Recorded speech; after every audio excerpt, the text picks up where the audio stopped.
Bientôt 20h sur BFM TV. Bienvenue à vous si vous nous rejoignez. Nous sommes ensemble jusqu'à 22h. Bonsoir à tous. Bonsoir Alexis. Bonsoir Fanny, bonsoir à tous. Des milliers de manifestants opposés au pass sanitaire dans la rue pour ce 14 juillet. Des cortèges pas toujours déclarés à Paris, Lyon ou Rouen. À Annecy, le portail de la préfecture a été forcé. Intrusion dénoncée par le ministre de l'Intérieur. Dans le même temps, l'épidémie poursuit sa flambée dans les Pyrénées-Orientales avec un taux d'incidence multiplié par 10 ces 10 derniers jours. Et en Haute-Corse, la situation explose, notamment en Balagne. Résultat, la préfecture du département a décrété la fermeture des bars et restaurants à 23h. Le point sur la progression de l'épidémie dans ce journal avec Caroline Dieudonné. Le défilé militaire du 14 juillet a retrouvé ses couleurs un an après une cérémonie en format restreint à cause de la crise sanitaire. 10 000 personnes ont pu assister à cette édition 2021. Hommage et recueillement du côté de Nice où le 5e anniversaire de l'attentat de la promenade des Anglais a été commémoré.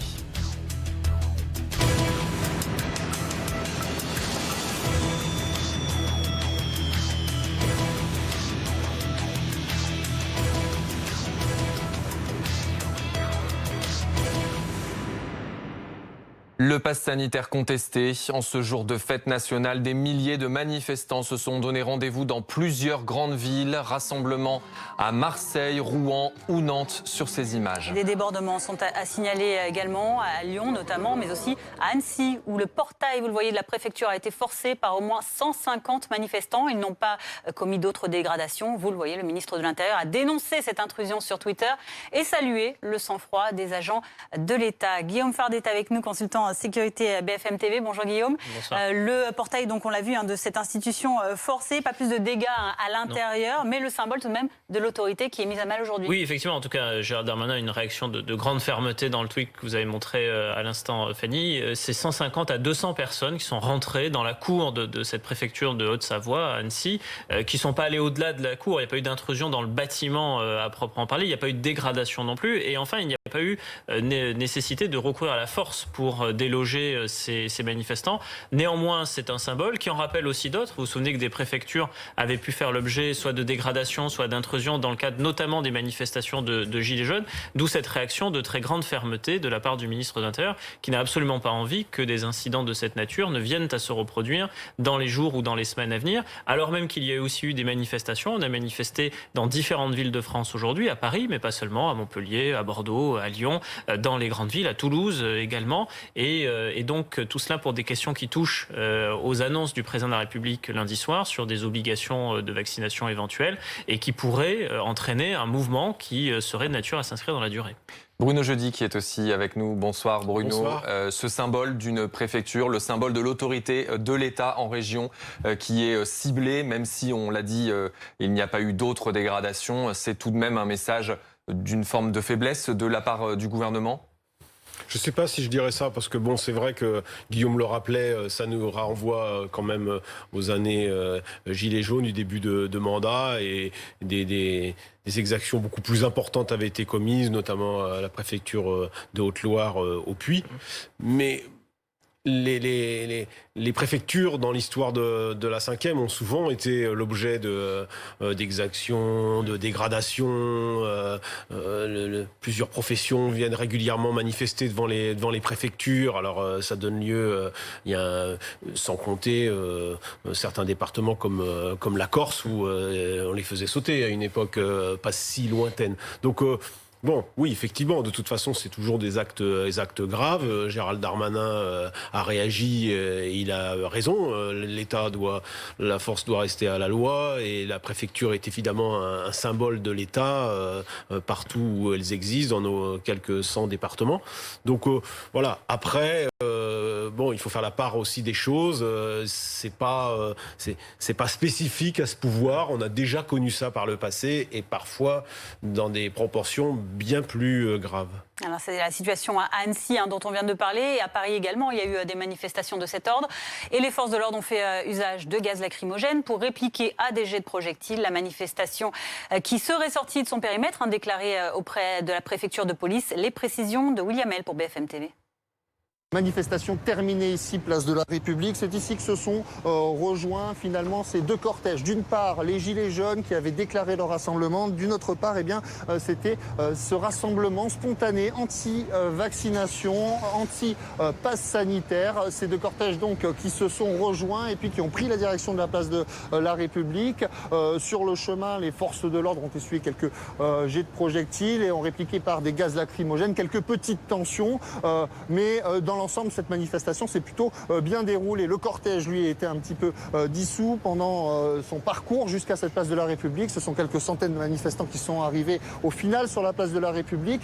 Mais dans le gros de la manifestation, selon la préfecture, il y avait près de 2000 personnes. Tous rassemblés finalement sous le même étendard, un étendard qui affichait l'anti-vaccination, anti-pass sanitaire, même si ici on préférait parler d'être pour la liberté plutôt que la notion d'être contre quelque chose. Ce qu'ils défendaient, selon eux, tout simplement, c'était la liberté de ne pas avoir à effectuer ce pass sanitaire. Des rassemblements comme ça, il y en a eu partout en France aujourd'hui, dans plusieurs grandes villes en tout cas, et cette date, elle n'avait pas non plus été choisie au hasard, ce 14 juillet, date symbolique pour ce rassemblement.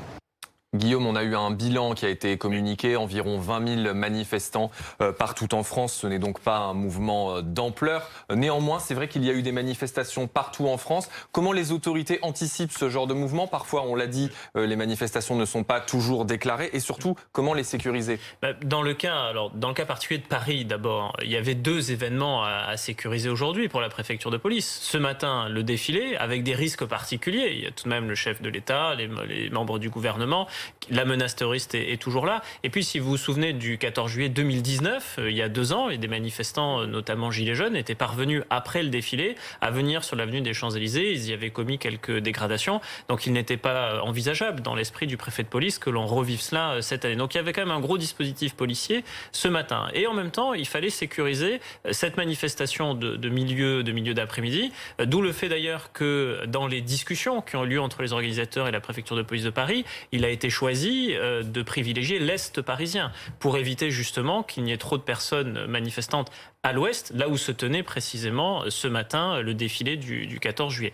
Maintenant, connaître le nombre de manifestants, c'est toujours un exercice difficile. 2000, nous dit le ministère de l'Intérieur ce soir pour ce qui est de Paris. 20 000, vous le disiez Alexis à l'instant, sur l'ensemble du territoire national, avec quelques villes comme Lyon, Bordeaux, également Montpellier ou encore Toulouse, qui ont concentré un petit peu plus de manifestants. Mais quand on dit un petit peu plus, c'est à peine davantage qu'un millier de manifestants. Donc ça n'est pas non plus un mouvement de très grande ampleur. Maintenant, dans le cas particulier parisien, il y a eu quelques affrontements puisque certains manifestants avaient décidé de quitter le parcours qui avait été initialement négocié.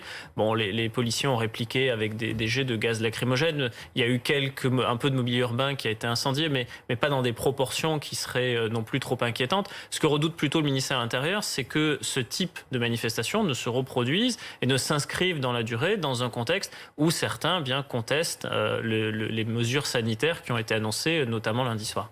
Bruno Jeudi, on l'a vu et on le rappelle sur ces images, finalement pas tant de monde que ça sur toutes les villes de France où il y a ce genre de manifestation, mais tout de même la date a été bien choisie, certes 2 jours après l'allocution du président, mais le 14 juillet, est-ce que symboliquement c'est une manifestation justement qui cherche à montrer la défiance vis-à-vis de l'exécutif? Ouais, c'est d'abord une surprise quand même, parce que c'est vrai que en France, depuis le début de la crise sanitaire, il y a eu des mouvements de contestation, mais ils ont été relativement faibles, voire marginaux. Il n'y a pas eu des manifestations comme il y a pu avoir en Allemagne contre le port du masque, il y a eu aux Pays-Bas, il y a eu en Autriche, il y a eu des contestations beaucoup plus importantes avec des manifestations beaucoup plus importantes. C'est peut-être l'une des premières fois là qu'il y a quelque chose qui se passe 2 jours après une intervention du président de la République. Et même si les premiers sondages montrent une approbation assez large de toutes les mesures indiquées par le président de la République, de manière plus ou moins de manière différente d'ailleurs d'une mesure à une autre, il y a aussi une partie de la population qui n'approuve pas. Et cette partie de la population, alors aujourd'hui ils ont manifesté dans des proportions pas très importantes, mais quand même ce n'est pas rien. Donc ça veut dire quand même qu'il y a beaucoup de travail pour convaincre, alors peut-être pas les anti-vax qui eux resteront sur leur position, mais il y a comme ça va au-delà de ce mouvement-là. Donc on voit il y a quand même quelque chose qui est en ébullition, et donc pour le pouvoir c'est quelque chose à surveiller. D'autant plus qu'il y a ce projet de loi qui va arriver à l'Assemblée. À mon avis, la discussion sera sans doute plus compliquée, plus houleuse qu'on ne pouvait le pressentir, parce que le projet de loi est assez ferme et l'exécutif affiche cette fermeté. Sur le pass sanitaire, ça allait beaucoup plus loin que tout ce que tout le monde avait envisagé. Et la France, de ce point de vue-là, prend des mesures qui vont le plus loin en Europe. Et je pense que le président de la République a dans l'idée d'être un peu le pays qui veut essayer de percer ce plafond de verre, parce qu'on voit bien tous les pays, même l'Angleterre qui est la plus avancée dans la vaccination, elle est à 70%. Donc on voit bien que c'est compliqué. Donc là, on n'est pas dans la vaccination obligatoire, mais on y est presque avec le pass sanitaire. Justement, Caroline Dieudonné du Pôle Santé est aussi avec nous en plateau. On va rappeler un peu les contours de ce pass sanitaire qui est dénoncé aujourd'hui par les manifestants. Oui, alors le pass sanitaire, en fait, ça consiste soit en un test négatif, soit la preuve qu'on a été contaminé récemment, soit un schéma vaccinal complet. Alors en fonction des situations, ça peut être 1 dose, 2 doses ou encore 3 doses. Et donc à partir du 21 juillet, donc il y a plusieurs dates, il sera demandé à l'entrée de tous les lieux de loisirs et de culture de plus de 50 personnes. Donc on peut citer par exemple des cinémas ou encore des théâtres, mais pas les lieux de culte qui sont exemptés. Et puis à partir du début du mois d'août, il sera requis pour tous les lieux qu'on vient de citer, mais quelle que soit leur taille, et puis étendu aux cafés, aux restaurants, aux centres commerciaux, même s'il reste encore beaucoup de choses à préciser, et puis par exemple au transport pour certains trajets. Alors on va voir, on a vu cette colère qui s'est exprimée dans de nombreuses villes de France aujourd'hui. Et pourtant, gros contraste avec notre sondage ELAB qui montrait une adhésion majoritaire aux annonces faites lundi par le chef de l'État. Regardez, 58% des Français interrogés d'accord pour étendre le pass sanitaire pour les cafés et restaurants. 66% le sont également pour les loisirs culture et 76% favorables pour les déplacements de longue distance, avion, train, car. Vous voyez ce contraste donc entre les gens dans la rue et surtout donc, ces Français qui se sont exprimés dans ce sondage. D'un mot peut-être Bruno par rapport à ce sondage, c'est vrai qu'il y a une différence avec ce qu'on a vu dans la rue. Est-ce que c'est une crainte de l'exécutif qu'il y ait comme ça cette fracture qui grandisse entre ceux qui s'opposent et ceux qui sont partisans plutôt de ces mesures de restriction ? Alors il va falloir voir aussi s'il y a d'autres manifestations, si ça va au-delà de ce qu'on a vu aujourd'hui. De toute façon, le risque de fracture entre les vaccinés et les non vaccinés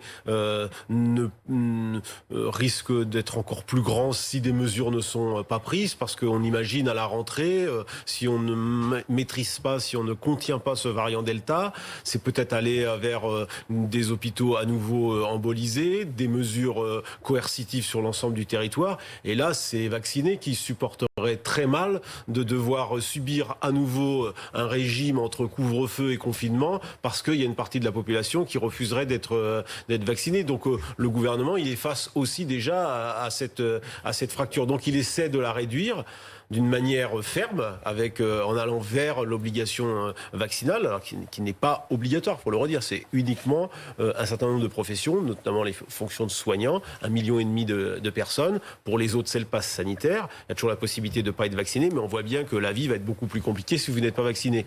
Mais il n'en reste pas moins que, sans doute, que le signal le plus important, et c'est ce que cherchait le gouvernement, c'est les 2 240 000 rendez-vous qui ont été pris, ou des gens qui sont déjà vaccinés depuis l'annonce présidentielle. Et ça, c'est un signal extrêmement encourageant pour le gouvernement. Alors on est revenu sur les annonces, les réactions post-annonce du président lundi. Il y a une annonce qui n'a pas été faite lundi et pour autant qui figurera à l'avant-projet de loi qui sera présenté.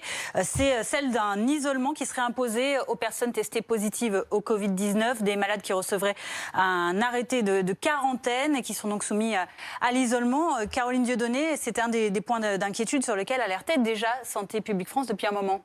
Oui, puisque vous savez, on parlait de cette stratégie, tester, tracer, isoler. Alors il y a eu beaucoup de différentes appellations de cette stratégie, mais c'est vrai que depuis plusieurs semaines, Santé publique France, notamment au début du mois de juillet, voulait resensibiliser la population à la nécessité de s'isoler, notamment quand on a des symptômes de la maladie, en disant qu'elle détectait un problème d'acceptabilité de ces mesures, parce que c'est vrai que ce n'est pas toujours évident. Voilà ce que disait Santé publique France avec l'arrivée des vacances.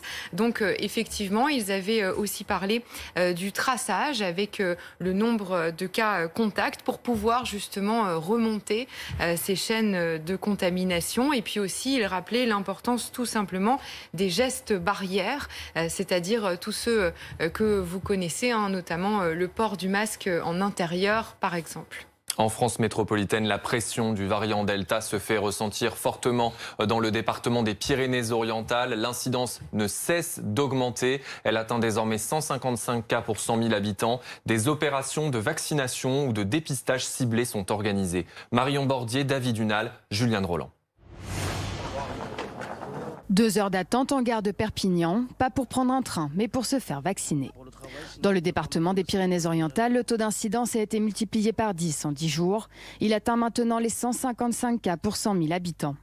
En dessous des 200, les autorités n'ont pas prévu de nouvelles mesures de contrainte pour l'ensemble du département, mais ils restent vigilants. On regarde de près ce qui se passe en effet de l'autre côté de la frontière où des mesures ont été mises en place. Le taux d'incidence est de l'ordre de 700, voire un peu plus.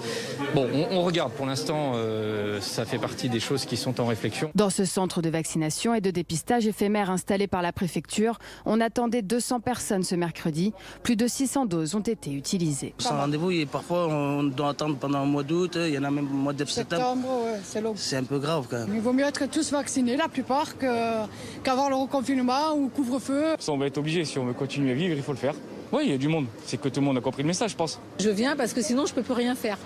Voilà. Donc, comme je suis adepte de la piscine, j'aime bien aller au restaurant, j'aime bien sortir. Pour moi, je suis obligée de venir me faire vacciner. Face à ce succès, ce type d'événement est amené à se reproduire, l'objectif étant de toucher un public le plus large possible. On va organiser des opérations de vaccination dans des campings, à côté des plages également, dans des villes qui sont situées à côté des plages. Donc on multiplie ce type d'opération d'aller vers.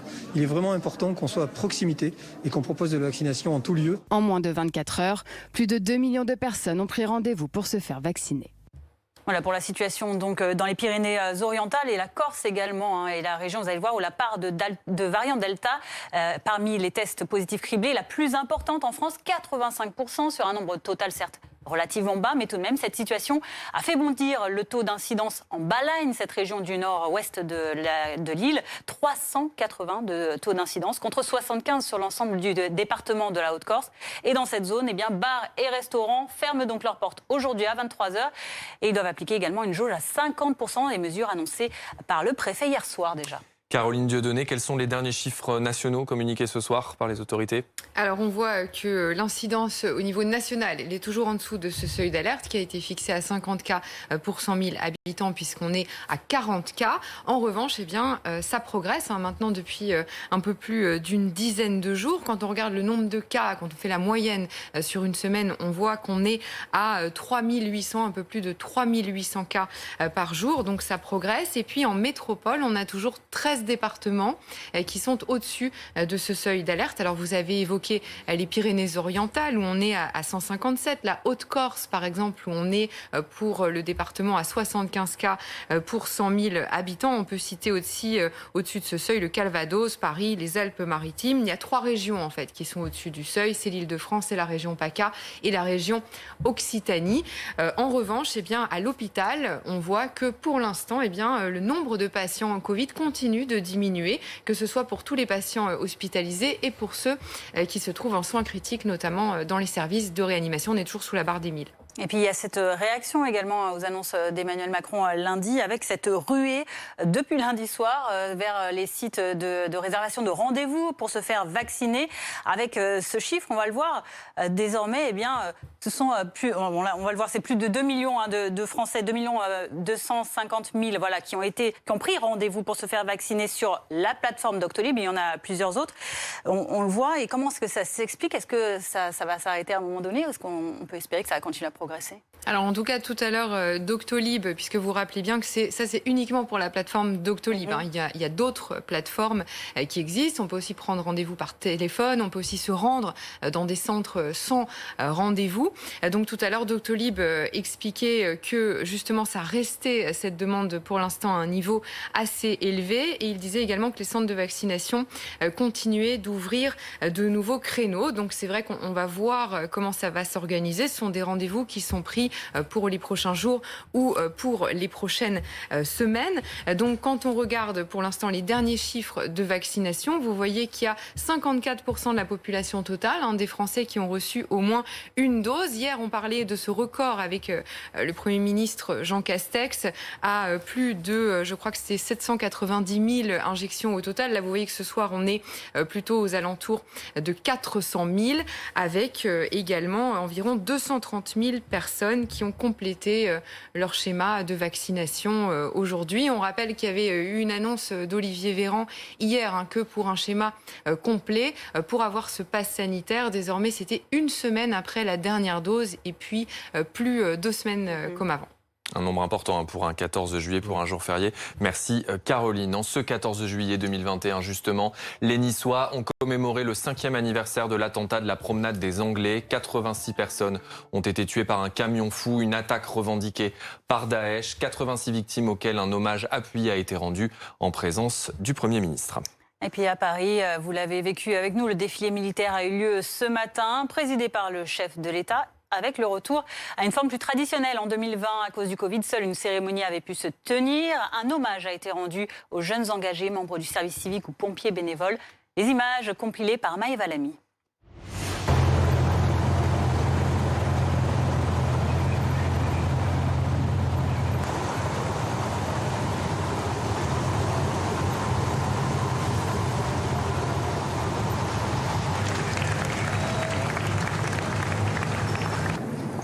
Pardon. On va te retrouver. Merci, monsieur. 14 juillet. Je sais qu'ils sont tous prêts, je les ai entendus. Merci beaucoup. Merci, mon général.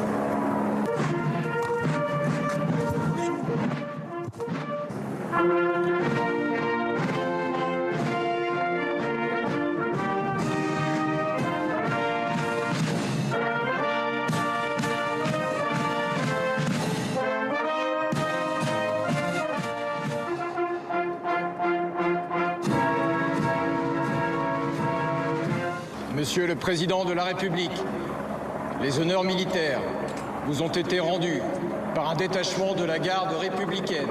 L'ensemble des troupes est placé sous le commandement du colonel Frédéric Poulain, commandant le 1er régiment d'infanterie de la garde républicaine.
Et c'est un contingent de la Task Force Takuba qui a lancé ce matin le défilé, un groupement de 8 nations européennes destiné à prendre une place centrale dans le futur dispositif militaire au Sahel. Lancée en 2014, l'opération Barkhane va s'achever au début de l'année prochaine. Nos journalistes Patrick Sauce et Quentin Beaulieu ont pu suivre au Mali une mission antiterroriste menée par les Français militaires. Quelque part dans le désert du Gourma, juste avant la saison des pluies. On nous avait prévenu qu'il ferait très chaud, pas que la nature serait aussi hostile. On vient tout juste d'arriver au centre opérationnel de notre regroupement tactique désert. Il va falloir vite se mettre à l'abri. Vous avez vu cette lumière incroyable. Eh ben, c'est une tempête de sable. C'est peut-être très beau à l'image, mais c'est très compliqué pour le matériel et pour les hommes. On va vite se mettre à l'abri. Des tempêtes de sable tous les 2 jours, près de 50 degrés à l'ombre le reste du temps. Et au milieu du désert, une tâche immense, annihiler la capacité de nuisance des GAT, les groupes armés terroristes. Aiguillés par les services de renseignement, les forces françaises investissent ce village suspecté d'abriter des djihadistes. On va aller voir. L'ambiance est tendue, les habitants silencieux, pas très coopératifs. Nous comprenons que certains craignent des représailles. Bon, ils ne savent rien, il y a une moto qui traîne, elle est à personne, il y a un téléphone qui traîne, c'est à personne. On se rend bien compte que le dialogue il est fermé. On sait que ces gens-là, ils voient des gens armés qui passent dans la région, on sait qu'ils savent des choses, mais on sait aussi qu'on n'obtiendra rien. Personne ne parle, mais un homme tente de fuir le village. Il est intercepté par les soldats français et maliens. Il se présente comme un berger-peul, mais le contenu de son téléphone indique qu'il est aussi ce qu'on appelle une sonnette. On est d'accord, tu as trouvé un téléphone, et le téléphone, il y a un enregistrement dessus qui dit que Barkhane arrive. Une vidéo de propagande djihadiste est également enregistrée dans ce téléphone, dont la carte SIM a mystérieusement disparu. Mais le suspect se tait, et sous le regard gêné des soldats français qui savent qu'ils ne sont pas chez eux, un lieutenant malien lui fait subir un interrogatoire brutal.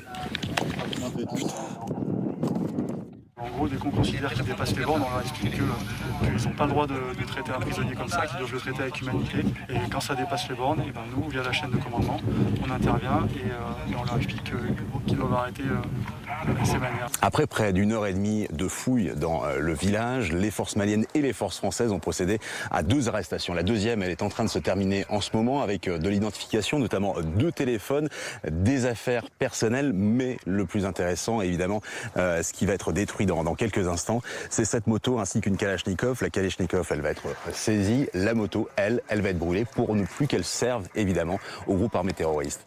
Quelques suspects arrêtés, du matériel neutralisé. Au ras du sable, le bilan semble bien maigre, sauf à réfléchir à l'objectif ultime de la mission Equinox.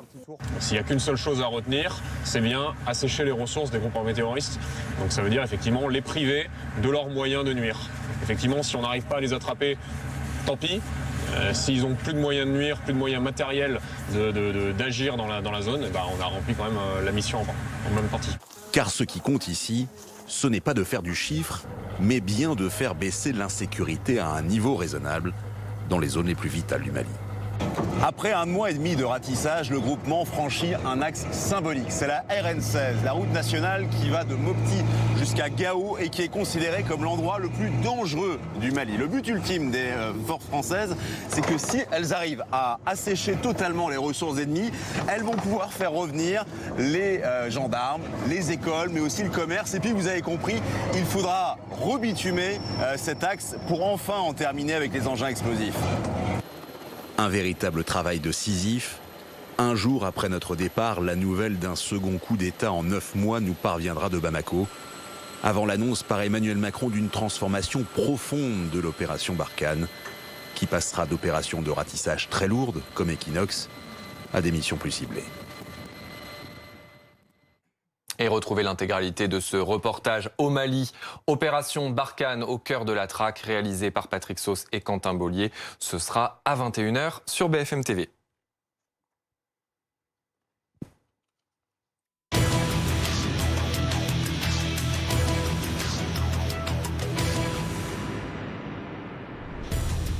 Les titres à la une du journal de 20h30. Il n'en était pas question dans l'allocution d'Emmanuel Macron lundi. Pourtant, l'obligation d'isolement pour les malades du Covid-19 figure bien elle aussi dans l'avant-projet de loi sur les nouvelles mesures pour lutter contre la reprise de l'épidémie. On en parle en plateau avec Caroline Dieudonné, Guillaume Fard et Bruno Jeudi et notre invité, le docteur Edouard Obadia.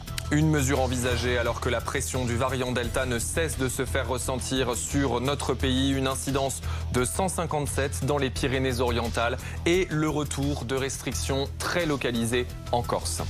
Pluie, crue, inondations. 11 départements sont placés en vigilance orange par Météo France dans le nord et l'est du pays.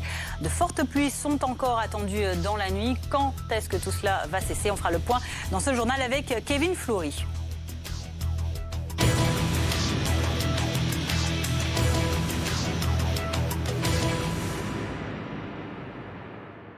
C'est donc l'une des grandes nouveautés de cet avant-projet de loi qui n'avait pas été annoncé par Emmanuel Macron lundi. En dépit des rumeurs allant dans ce sens, l'exécutif souhaite rendre possible l'obligation pour les personnes testées positives au virus de s'isoler et ce pendant une durée de 10 jours. Thibaut Grosse. Aujourd'hui, si vous êtes testé positif au coronavirus, vous êtes prévenu par la Sécurité sociale qui vous demande de vous isoler 10 jours. Mais pour cela, il n'y a pas de cadre légal et c'est ce que le gouvernement voudrait changer. Dans le nouveau projet de loi sanitaire, l'exécutif prévoit 10 jours d'isolement. Mais cette fois, la personne recevra automatiquement un arrêté préfectoral, ce qui rendra la quarantaine obligatoire. Des contrôles aléatoires par les forces de l'ordre sont prévus. Ce sont des appels aléatoires ou ce sont des passages au domicile. Je rappelle que ce sont des mesures qui sont assez simples à mettre en œuvre quand on est à peu près à 2000 voire 5000 contaminations par jour. C'est sûr que si on attend qu'il y ait 100 000 contaminations par jour, ça devient beaucoup plus compliqué à mettre en œuvre. Des mesures que ce député réclamait depuis longtemps. L'idée, c'est de dire finalement, il faut empêcher les gens qui sont contagieux de transmettre le virus à d'autres personnes. C'est véritablement ces mesures-là de tests massifs et d'isolement qui permettront de restreindre l'épidémie et d'éviter, le cas échéant, un nouveau confinement. Rien ne dit que cette mesure sera retenue dans le projet de loi final. Le Conseil d'État doit rendre son avis ce lundi. Bonsoir Edouard Obadia. Bonsoir. Vous êtes médecin réanimateur à l'hôpital privé Claude Gallien au Quincy sous Sénart. Qu'est-ce que vous pensez de cette mesure d'isolement obligatoire? Est-ce que c'est indispensable? Alors la mesure d'isolement est indispensable. On sait très bien que quelqu'un qui est porteur du virus est contagieux pendant 8 à 10 jours et avec ce variant Delta qui est très contagieux encore plus que les précédents, la mesure d'isolement est obligatoire. Je remarque que là, il est prévu de laisser 2 heures sortir les personnes isolées pour qu'elles puissent faire leurs courses et acheter les biens de première nécessité. Donc c'est parfait. L'isolement est obligatoire et de nombreux pays ont choisi cette voie avec la vérification. Parce que si vous faites un isolement et qu'il n'y a pas de vérification, pour certains, malheureusement, c'est comme s'il n'y avait pas d'isolement. C'est tout le problème de cette question, le contrôle. Caroline Dieudonné, l'isolement, c'est pas nouveau. On l'entendait déjà dans la stratégie il y a déjà 1 an et demi, tester, tracer, isoler. On entendait que c'était important et on a l'impression pourtant que depuis, ça n'avait jamais vraiment réussi. Alors on va voir si cette mesure est validée, mais c'est vrai que les autorités sanitaires répètent régulièrement la nécessité de s'isoler quand on est cas contact et puis quand on a des symptômes aussi de la maladie ou quand on a été testé positif. C'est ce que disait notamment Santé publique France lors d'une conférence au début du mois de juillet. Il voulait, pour les citer, resensibiliser la population à la nécessité de s'isoler et puis aussi de bien préciser les cas contacts pour qu'on puisse remonter les chaînes de contamination. Voilà, il disait qu'il y avait parfois un problème d'acceptabilité et que effectivement ça restait très important pour contrôler cette épidémie. Bruno Jeudi, depuis lundi, alors que parfois le gouvernement avait été un peu pointé du doigt en disant qu'il n'était pas assez strict sur l'application des règles dans la gestion de la crise sanitaire, depuis lundi, on sent comme un changement de braquet.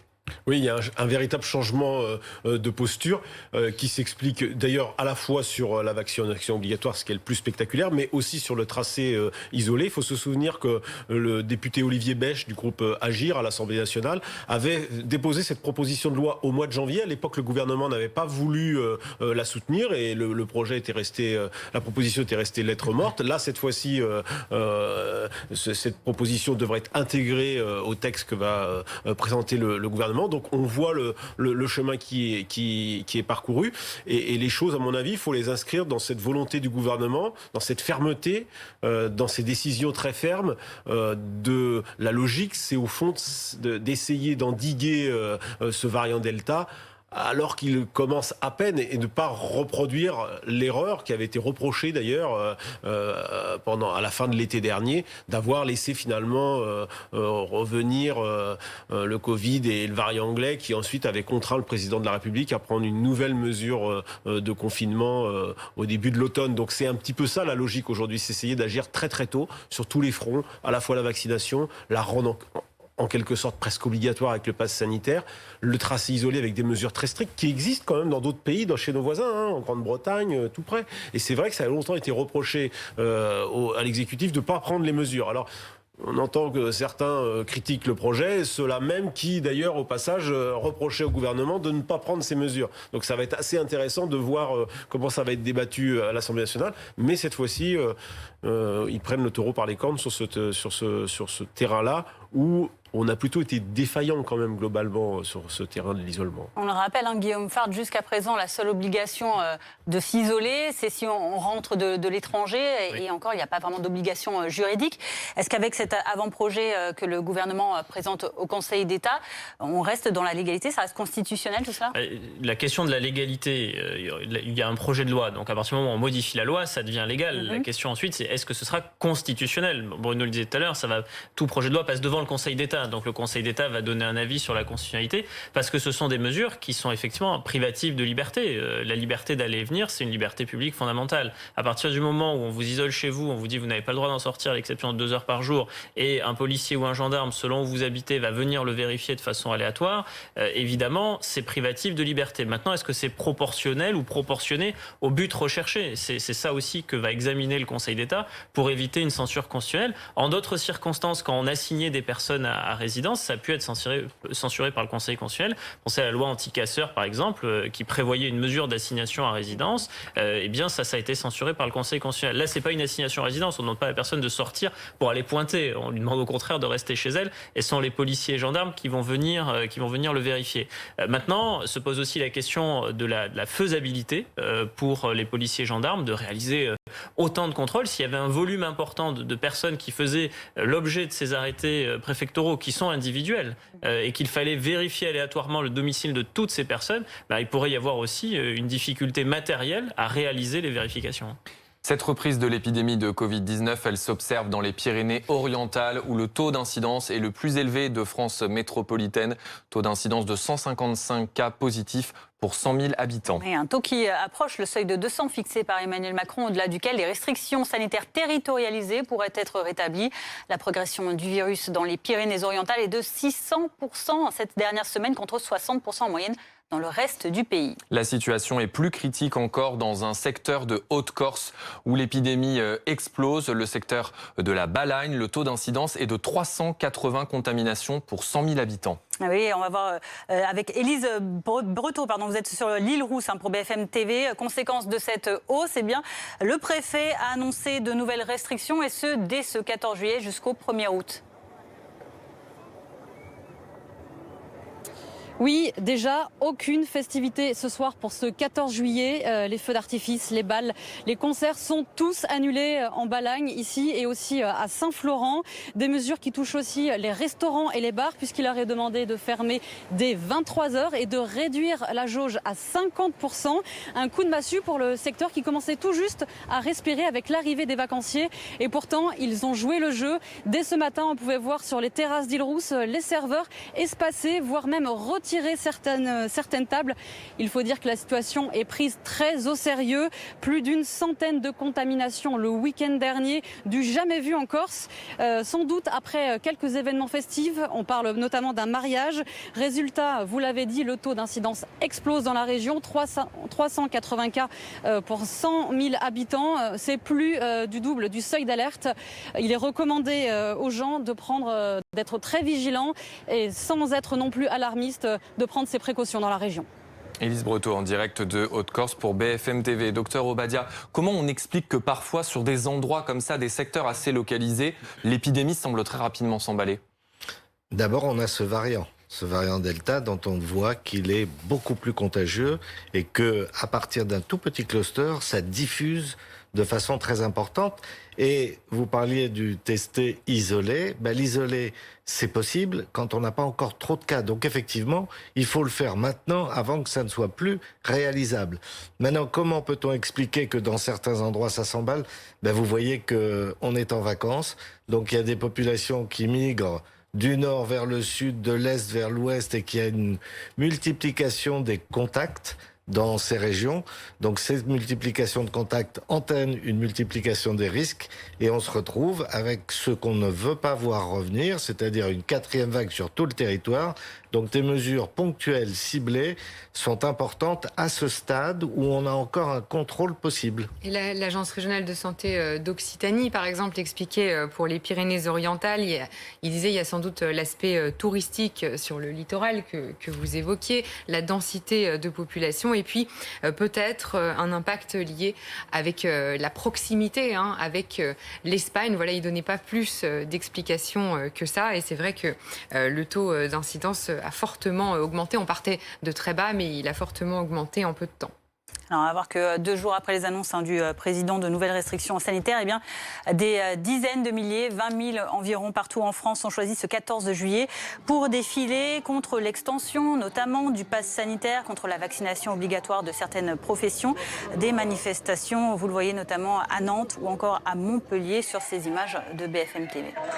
Bruno, jeudi, le symbole de ces manifestations, le jour du 14 juillet, c'est un message fort qui est envoyé à Emmanuel Macron. Oui, surtout 2 jours après son intervention, une intervention qui a tranché sans doute avec les précédentes, avec des décisions extrêmement fermes. Vaccination obligatoire pour les soignants, on les rappelle quand même. Et le pass sanitaire étendu bien au-delà de tout ce que on avait pu imaginer. D'ailleurs, l'exécutif affiche cette fermeté et l'assume totalement. Donc c'est vrai qu'il y a cette contestation qui n'est pas neutre. Il n'y avait pas personne. C'est pas non plus des manifestations de masse. Mais c'est vrai que jusqu'à présent, dans toutes les mesures qui avaient pu être décidées, il n'y avait pas eu de manifestation aussitôt et aussi, peut-être comme celle-ci, était plus marginale. En Allemagne, aux Pays-Bas, dans d'autres pays voisins, il y a eu des manifestations importantes contre les masques, contre les mesures sanitaires, contre les confinements, les couvre-feux. Il y a eu ces manifestations. Pas en France jusqu'à présent, où globalement, d'ailleurs on le voit dans les sondages qui ont été faits, et celui des Labs publié hier sur votre antenne montrait que toutes les mesures étaient approuvées, et même certaines de manière assez large. Il faudra voir comment ça évolue. Je pense que c'est quand même quelque chose. Il y a une partie de la population qui n'est pas d'accord. Dans cette partie de population qui n'est pas d'accord, il y a les anti-vaccins. Ceux-là, de toute façon, le pouvoir a compris qu'il ne pouvait rien pour eux. Mais il y a une autre partie qu'il faut peut-être aller quand même convaincre, qu'il faut peut-être aller essayer d'entendre les raisons de toute cette colère. On va voir comment ça va évoluer dans les prochains jours. C'est peut-être un peu tôt pour voir si c'est un mouvement qui va prendre ou si c'est un mouvement, je veux dire, juste après les décisions du président de la République et avant la discussion à l'Assemblée nationale et le probable vote du texte début août, parce qu'on sait que le gouvernement veut aller très vite. Et il faut aller très vite si on veut que ce soit efficace, parce que sinon, si ces mesures ne pouvaient se mettre en œuvre qu'en septembre ou octobre, ça ne servirait pas à grand-chose compte tenu de la vitesse de contamination du variant Delta. Ces manifestations contre les nouvelles restrictions annoncées lundi ont eu lieu dans plusieurs villes de France. Dans certaines, elles ont dégénéré, notamment à Paris, avec des tirs de projectiles, avec des réponses des forces de l'ordre avec des gaz lacrymogènes. Et il y a aussi à Annecy cette enceinte de la préfecture de Haute-Savoie qui a été forcée, ce qu'a condamné d'ailleurs Gérald Darmanin dans un tweet, le ministre de l'Intérieur, qui apporte son soutien total, dit-il, aux agents de l'État qui ont agi avec sang-froid. Guillaume Fard, que s'est-il passé exactement à Annecy? Dans le cas particulier d'Annecy, donc préfecture de Haute-Savoie, il y a environ 150 à 200 personnes anti-vaccins qui sont rentrées dans l'enceinte de la préfecture. Elles sont restées dans la cour. Il n'y a pas eu de dégradation du bâtiment à proprement parler. Il n'y a pas eu d'intrusion non plus dans les étages. Il n'y a pas eu enfin de recours à la force pour déloger ces personnes. Elles ont fini par quitter l'enceinte de la préfecture d'elle-même. Néanmoins, le ministre de l'Intérieur a pris une posture qui est une posture de fermeté, voulant éviter aussi que ce type d'incident ne se démultiplie, parce qu'on a des anti-vaccins, Bruno le rappelait, qui là commencent à manifester, se font entendre de façon un peu plus forte et de façon un peu plus audible depuis lundi soir et depuis l'annonce du passeport vaccinal. Mais aussi ces anti-vaccins rejoignent le mouvement des Gilets jaunes, ou ce qu'il en reste. Et on les a vus d'ailleurs manifester conjointement cet après-midi, notamment à Paris, mais dans d'autres villes de France. Et parfois d'ailleurs, il y a des Gilets jaunes anti-vaccins ou des anti-vaccins Gilets jaunes. Enfin, il y a parfois une confusion qui pourrait faire, mais ça on le verra, que ce mouvement s'inscrive dans la durée. Ce que bien évidemment redoute le ministère de l'Intérieur, n'a absolument pas envie que ça donne de mauvaises idées. Et donc Gérald Darmanin a condamné de façon très ferme cette intrusion dans la préfecture de Haute-Savoie cet après-midi. Docteur Obadia, très rapidement, vous avez un commentaire, peut-être un message à passer à ces gens qui ont encore beaucoup de questions. J'ai un message à passer et à expliquer pourquoi il est important de vacciner même nos plus jeunes, à partir de 12 ans, puisque c'est prévu comme ça. Vous voyez que le virus diffuse partout, et diffuse surtout avec les jeunes, entre 18 et 25 ans. Et les jeunes font souvent des sorties ensemble, sont à l'origine de contamination de leurs parents, de leurs grands-parents, et ils vont reprendre une vie scolaire, une vie universitaire, une vie au lycée.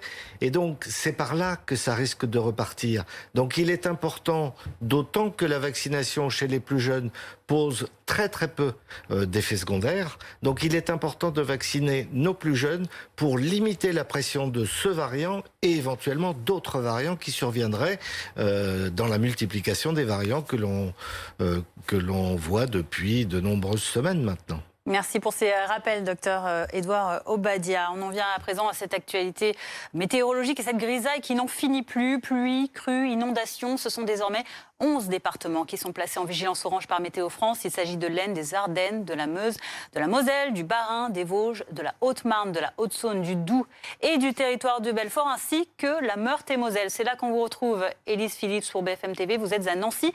Quelle est la situation actuellement? On entend les gouttes de pluie sur votre parapluie.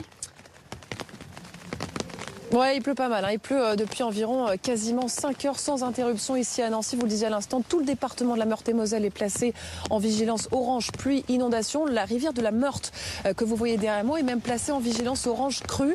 Elle pourrait déborder car il est prévu qu'il continue de pleuvoir toute la nuit jusqu'à environ 3 heures du matin. Pour l'instant, pas de dégâts trop importants, seulement quelques caves inondées, notamment dans le nord du département où une vingtaine d'interventions sont en cours.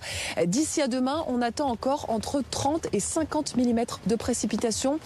Pour vous donner une idée, eh bien, en 24 heures, il devrait pleuvoir l'équivalent d'un mois de pluie. C'est considérable. Un prévisionniste de Météo France vous disait tout à l'heure que c'est un épisode pluvieux exceptionnel pour la saison. Et ce qui est problématique, ce n'est pas l'intensité de la pluie, car on n'est pas face à des pluies diluviennes. Ce qui est problématique, c'est plutôt qu'il a déjà plu il y a 2 jours à peine. On est donc sur un deuxième épisode pluvieux en à peine une semaine. Et donc le résultat, c'est que les sols sont détrempés. Ils n'arrivent plus à absorber l'eau rapidement et donc les cours d'eau pourraient grimper. D'ailleurs, tous les cours d'eau de la région sont en alerte, vont être surveillés dans les heures à venir.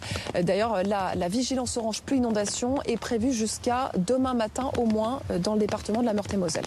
Merci beaucoup Élise Phillips en direct de Nancy pour BFM TV. Kevin Fleury est avec nous, journaliste météo BFM TV. On voit donc cette vigilance, maintenant 11 départements qui sont concernés. Qu'est-ce qui se passe en ce moment avec ce temps complètement pas de saison, j'allais dire. Oui, c'est vrai. En fait, on a la même perturbation qui nous concerne depuis le début de la semaine, principalement donc dans le nord-est de la France, d'où ces 11 départements situés entre la Bourgogne-Franche-Comté, l'Alsace et les Hauts-de-France en vigilance orange pour les pluies. En fait, on va prendre un petit peu de hauteur avec la carte satellite et on se rend compte qu'il y a cette dépression que l'on appelle également une goutte froide, qui tourne sur elle-même. Elle fait du surplace en ce moment au-dessus de la Suisse, et c'est pour cette raison qu'elle concerne au fur et à mesure toujours les mêmes régions depuis déjà donc le début de la semaine, depuis lundi dernier, avec des précipitations parfois intenses encore ces dernières heures. Elles sont en cours d'ailleurs en ce moment sur tous les départements en vigilance orange, à l'exception du département de l'Aisne qui reste pour le moment un petit peu à l'écart, un petit peu à l'abri. En fait, qu'est-ce que c'est qu'une goutte froide? C'est de l'air très froid en altitude qui vient se confronter à de l'air un petit peu plus doux sur les basses couches de l'atmosphère, et tout ça crée de l'instabilité, des précipitations et de la fraîcheur également, on l'a pu le constater. Quand on zoome un petit peu pour voir ce qui se passe en ce moment dans le département de l'Aisne, qui est en vigilance pour crue, on se rend compte que l'eau a grimpé de plus de 2 mètres en l'espace de 12 heures. Hier soir, vers minuit, on était autour de 67 cm de hauteur. On est passé à 3,07 m au dernier pointage, là, juste avant 19 h. Et puis quand on regarde un petit peu plus largement les précipitations tombées depuis le début de l'été, notamment à Strasbourg, en Alsace ou encore à Saint-Dizier dans le département de la Haute-Marne, on observe que c'est l'été le plus pluvieux jamais enregistré dans ces deux communes. Merci beaucoup pour ces nouvelles pas forcément réjouissantes. Merci Kevin tout de même. Comme tous les ans depuis 2016, le 14 juillet a une saveur particulière à Nice. La ville commémore aujourd'hui les 5 ans du terrible attentat au camion fou qui a fait 86 morts et 206 blessés parmi la foule réunie sur la promenade des Anglais pour assister au traditionnel feu d'artifice. Jean Castex, le Premier ministre, accompagné notamment d'Éric Dupond-Moretti et aux côtés du maire de Nice, Christian Estrosi, ont participé cet après-midi à une cérémonie d'hommage aux victimes suivie d'une cérémonie militaire. Écoutez ce témoignage d'un membre de l'association de familles de victimes au micro de Joanne Rouquet. Cette année-là, l'été s'est terminé un 14 juillet pour notre ville. Suivi un hiver bien long, suffisamment long pour surveiller les morts et accompagner leur incompréhensible départ. Comme toutes les saisons, comme tous les mouvements immuables de la terre, comme tout ce qui fait la vie, l'été finit par revenir. Alors voilà, on voit ces messages lors de cette commémoration. Nice, une ville particulièrement meurtrie, on le rappelle, Guillaume Fard, puisque le 29 octobre dernier, il y avait aussi l'attentat à la basilique Notre-Dame de Nice. Comment est-ce que la sécurité peut-être a changé, évolué dans cette ville? La ville de Nice, effectivement, a été particulièrement touchée par les attentats terroristes. D'abord en février 2015, devant un établissement culturel juif à Nice, des militaires de l'opération Sentinelle en faction avaient été l'objet d'une attaque terroriste. Bien évidemment, le 14 juillet 2016, il y a 5 ans, plus de 80 morts, vous le disiez, plus de 400 blessés à l'époque. Et puis encore, au mois d'octobre dernier, dans la basilique Notre-Dame de Nice, il y a eu aussi cet attentat terroriste meurtrier. La géographie de la ville a changé. C'est-à-dire que même le mobilier urbain n'est plus tout à fait le même à Nice qu'il était avant, notamment l'attentat sur la promenade des Anglais en 2016. Il y a eu des réaménagements et puis des investissements constants, croissants, notamment de la part du maire de Nice, Christian Estrosi, qui a une police municipale armée avec plus de 400 agents, qui d'ailleurs s'est illustré au mois d'octobre dernier lorsqu'il y a eu cet attentat terroriste meurtrier. Certains de ces policiers municipaux ont défilé aujourd'hui sur l'avenue des Champs-Élysées dans le cadre de la cérémonie qui s'est tenue ce matin. Et puis une posture qui reste une posture de vigilance parce que des attentats terroristes meurtriers, il y en a malheureusement chaque année en France depuis 2012. Le dernier, c'était le 23 avril dernier. C'était Stéphanie Montfermé qui a perdu la vie à Rambouillet, vous vous en souvenez. Et donc il y a cette posture de vigilance qui est nécessaire parce que le niveau de menace reste un niveau élevé et en même temps les commémorations parce qu'on n'oublie pas non plus les victimes. Merci beaucoup Guillaume, c'est l'heure de l'infotrafic. Cette vidéo ne fait que 12 secondes. C'est largement suffisant pour passer au péage avec le télépéage Ulysse. Et voilà, on a même le temps de vous souhaiter un bon moment devant votre programme avec Ulysse. Ulysse, le bip qui a tout bon.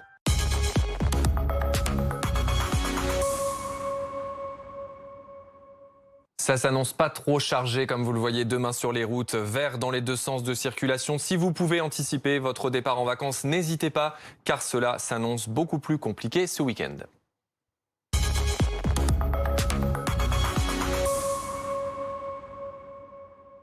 Cette vidéo ne fait que 12 secondes. C'est largement suffisant pour passer au péage, avec le télépéage Ulysse. Et voilà, on a même le temps de vous dire que c'était votre programme avec Ulysse. Ulysse, le bip qui a tout bon. Restez avec nous dans un instant, notre reportage long format Opération Barkhane au cœur de la traque. Un reportage signé Ligne Rouge avec Patrick Sauce et Quentin Bollier.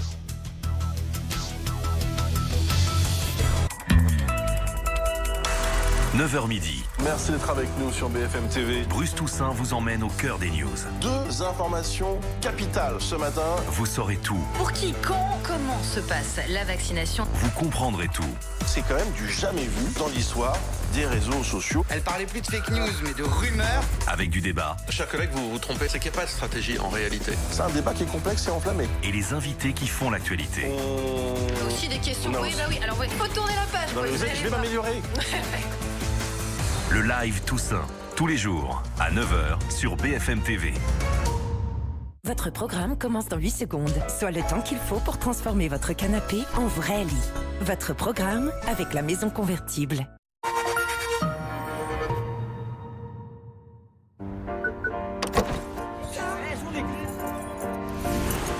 Parce qu'on aura toujours envie de partir en vacances. Parce qu'on aura toujours envie d'être à l'aise chez soi. Et qu'il faudra toujours contribuer à préserver la planète. Parce qu'on voudra toujours être à l'heure au rendez-vous. Parce qu'on continuera à devoir se lever de bonne heure. Et à nager dans le bonheur entre 35 et 37 degrés.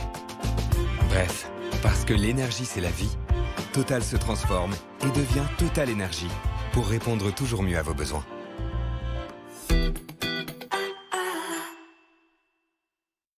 Réconcilier vacances plus responsables et plaisir de l'évasion? Sur fairmove.fr, choisissez votre séjour parmi 5000 hébergements positifs, joyeux et plus éthiques. Fairmove.fr, mettez du cœur dans vos voyages. Ah, dans la vie, c'est jamais facile de choisir.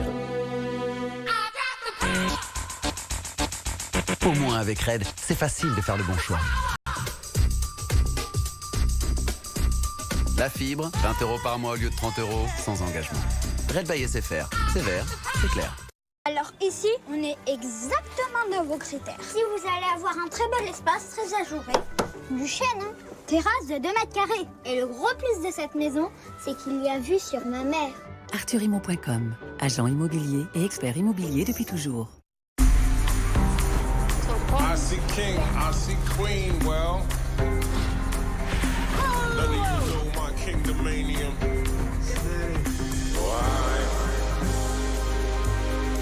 Renault Clio E-Tech hybride, le nouveau chapitre d'une grande histoire. Renault Clio existe aussi en version essence, diesel et GPL à partir de 129 € par mois, 4 ans d'entretien, garantie et assistance inclus.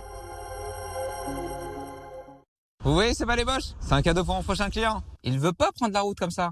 Bien sûr, il fait confiance à Carglass parce que le pare-brise, quand on le remplace, c'est toujours avec une grande précision. Et comme promis, ces balais d'une valeur de 55 €, c'est gratuit. Et la pause aussi. Alors pour recevoir vos balais neufs, venez remplacer votre pare-brise chez Carglass maintenant. Et pour être certain d'arriver directement sur notre site, ne tapez pas juste Carglass, mais bien carglass.fr. Carglass répare, Carglass remplace. Et si nos histoires de veines s'écrivaient avec Daflon?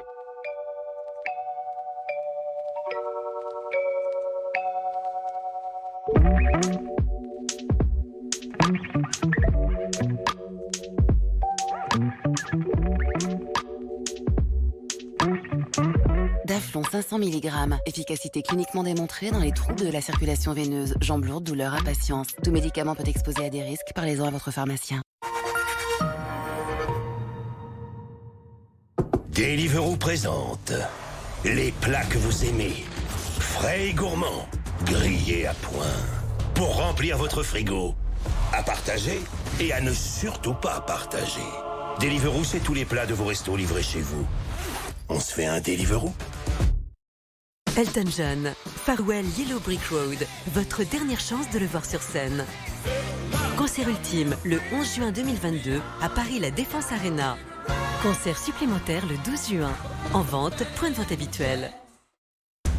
Ce matin, vous pensez aux vacances chez papy et mamie. Vous pensez aux choses à ne surtout pas oublier. Il est où, mon doudou? Mais là, vous devez surtout penser à ralentir à l'approche de ce virage. Pour rouler toujours à la bonne vitesse, exigez la technologie Coyote. Téléchargez l'application Coyote et profitez de 30 jours gratuits. Coyote, pensez pour ceux qui conduisent. Vous voyez, c'est pas les Bosch. C'est un cadeau pour mon prochain client. Il veut pas prendre la route comme ça. Bien sûr, il fait confiance à Carglass parce que le pare-brise, quand on le remplace, c'est toujours avec une grande précision. Et comme promis, ces balais d'une valeur de 55 €, c'est gratuit. Et la pause aussi. Alors pour recevoir vos balais neufs, venez remplacer votre pare-brise chez Carglass maintenant. Et pour être certain d'arriver directement sur notre site, ne tapez pas juste Carglass, mais bien carglass.fr. Carglass répare, Carglass remplace.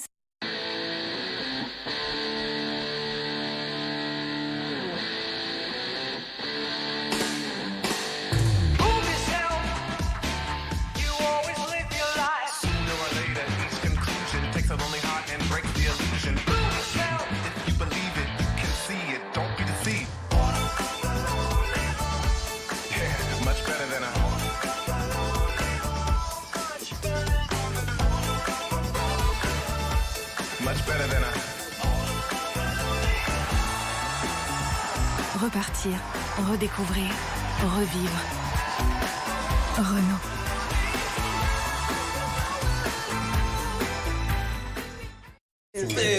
C'est pas Versailles ici, hein. C'est pas Versailles, oh, c'est la pub. Mais pas Versailles ici. C'est pas Versailles ici, la pub. Vous connaissez la pub? Mais c'est pas Versailles. On est chaque jour un peu plus nombreux à faire des économies d'énergie. Avec Total Énergie, c'est simple. Une énergie jusqu'à 10% moins chère et des services pour réduire votre consommation. Ici, ce n'est pas ailleurs. Parce qu'ailleurs, c'est trop loin. Prenez ces fromages de Bergue. Ils sont faits ici et nulle part ailleurs. Et les caramels de Vins sont faits ici, avec du lait produit ici.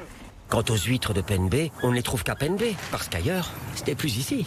C'est pourquoi Leclerc a créé les alliances locales, avec des producteurs partout en France. Et comme le vrai local, ça ne se trouve qu'en local, il ne doit jamais être produit trop loin d'ici. 12 000 alliances locales Leclerc. Il y en a forcément une près de chez vous. Leclerc.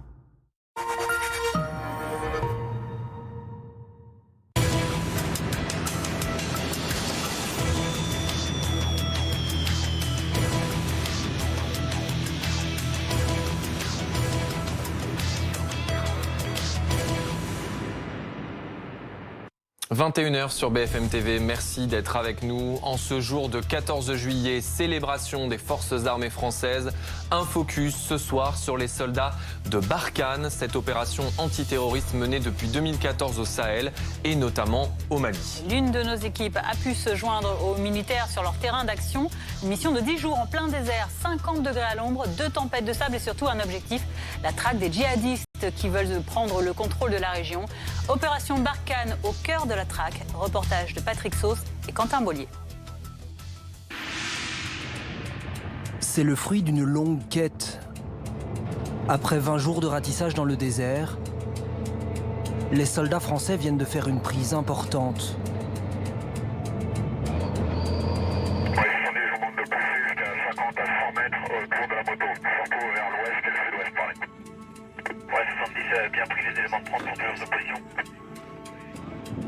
Un berger a été interpellé. Il pourrait s'agir d'un djihadiste. Son équipement intrigue les soldats. J'ai une patrouille qui est tombée sur une ressource, en l'occurrence une moto. Ils sont approchés de la moto, là ils ont découvert que c'était une moto de terroriste avec tous les signes. Parce qu'en plus sur cette moto on a trouvé une Kalash K47, des munitions, des chargeurs plein de munitions. Et tout autour on a trouvé un personnel qui était à proximité immédiate qui essayait de fuir, qu'on a récupéré. Plus des affaires qui sont un peu sont pas naturelles pour un berger.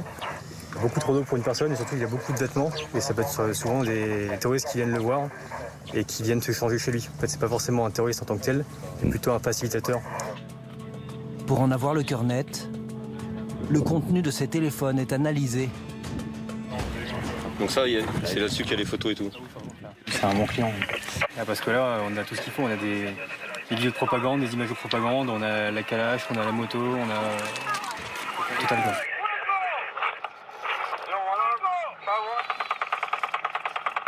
C'est le même genre de vidéos à chaque fois, des images de propagande, des vidéos de propagande avec des chants coraniques et des chèvres en photo. Pour des raisons de sécurité, un bandeau et un casque empêchent le prisonnier de voir et d'entendre ce qui se passe autour de lui. Son identité est enregistrée dans une base de données. À la radio, un capitaine demande de plus amples informations.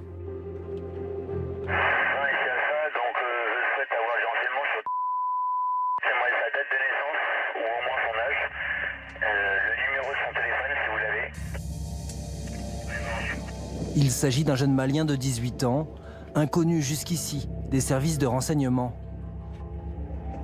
C'est confirmé, la zone de recherche est bien un repère de groupes armés. Alors tout le monde reste aux aguets. On les entend et on sait qu'ils sont là. Encore des mecs. Mais À 400 mètres, ils nous ont vus, ils sont barrés.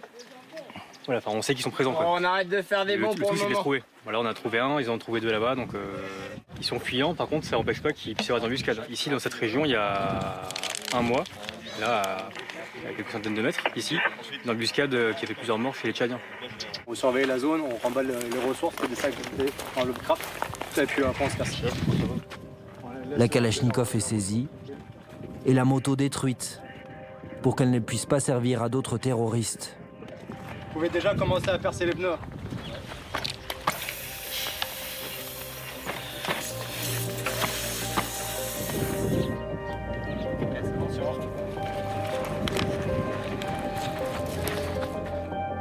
Le prisonnier, lui, est transféré dans les mains des militaires maliens.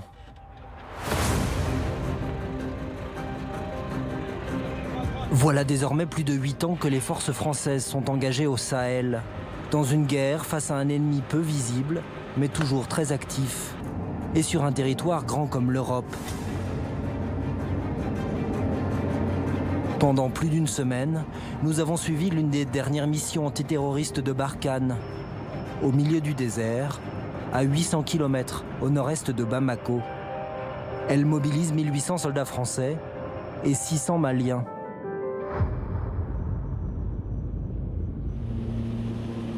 Pour s'y rendre, il faut prendre 2 avions, de Niamey à Gao, puis de Gao à Ombori, et enfin un hélicoptère, direction le sud-ouest. Des paysages de western époustouflants, mais une nature hostile. À l'arrivée, une tempête de sable menace. C'est le mur de sable, on va se le prendre dans 3 minutes.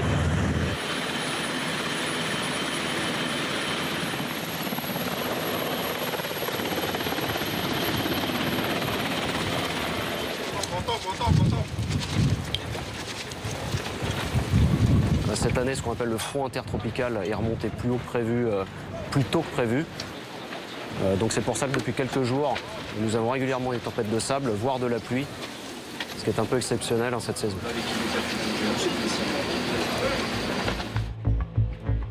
But annoncé de l'opération, assécher les ressources des groupes armés terroristes, c'est-à-dire trouver et confisquer armes, munitions ou motos. Ce soir, sur la base avancée, le capitaine Charles expose à la tombée de la nuit la mission du lendemain à ses lieutenants. Demain, du coup, après 10 jours d'action dans l'Azir 24, on entame un mouvement vers le nord-est pour opérer dans l'Azir 35 à compter du 20. Donc le temps 1, de 5h15 à 9h15. Renseignement entre Lima Delta et Lima 3. La situation ennemie, similaire au jour précédent, adoptant une posture permanente de dissimulation, ils vont chercher à éviter le contact et à préserver leurs ressources, leur capacité de combat face à nous. Néanmoins, ils n'hésiteront pas à engager le combat et ou à piéger nos itinéraires pour nous causer des pertes. Dans la zone, gravitent des combattants du GSIM, un groupe terroriste affilié à Al-Qaïda, responsable de nombreuses attaques et prises d'otages, comme celle un mois auparavant du journaliste Olivier Dubois. Un ennemi très discret, mais qui cherche toujours à s'en prendre à l'armée française. Moi j'ai une mission demain de reconnaître un itinéraire et en fait de prendre tout le renseignement possible entre mon point de départ et mon point d'arrivée. Du renseignement sur le terrain, du renseignement justement sur l'itinéraire, praticable, pas praticable, du renseignement sur l'ennemi. Et également ma mission de reconnaissance, elle vise à faire bouger les éventuels éléments ennemis qui seraient dans la zone pour pouvoir justement avoir un petit peu plus de renseignements et le pousser, le bousculer dans ses retranchements.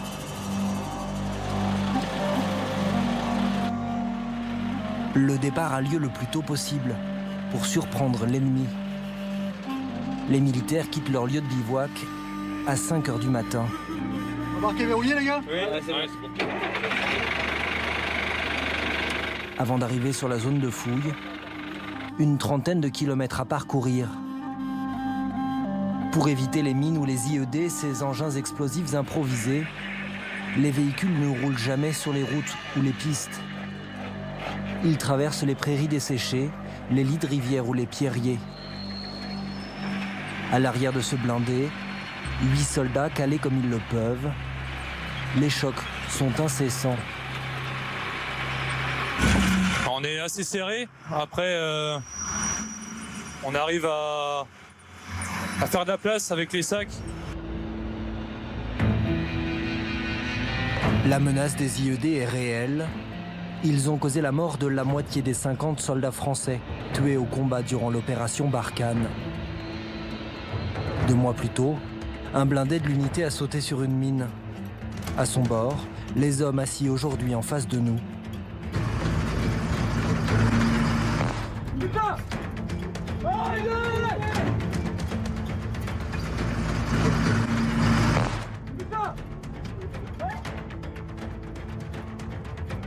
L'état du véhicule témoigne de la violence de l'explosion. Protégés par le blindage, les soldats s'en sortent avec des troubles de l'audition. Mais pour tous, l'appréhension est permanente. Ça a marqué les esprits pour tout le reste de la mission et il faut faire attention parce que forcément ça reste dans la tête des hommes et après à chaque moment de roulage, à chaque bosse un peu trop fort, forcément ils repensent à ce moment-là. Après plusieurs heures de reconnaissance, les soldats arrivent dans la zone de recherche définie. Un village est particulièrement ciblé, suspecté par les renseignements de Barkhane de servir de refuge à des djihadistes.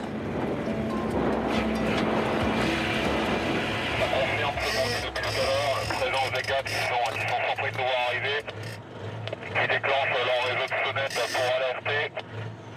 Je ne veux pas perdre de temps et je relance l'action rapidement vers notre zone d'objectif.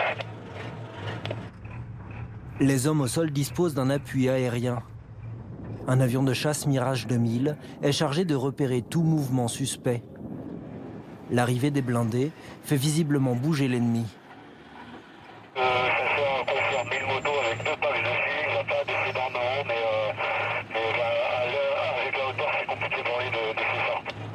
La moto elle est partie d'un heure et ensuite elle s'est dissociée du mouvement des camions, elle est partie plein est. Chaque moto repérée fait l'objet d'une vérification. C'est l'engin de déplacement favori des groupes armés terroristes. Pour collecter des renseignements, prendre la température et montrer leur présence, les soldats de la force Barkhane entreprennent une patrouille dans le village.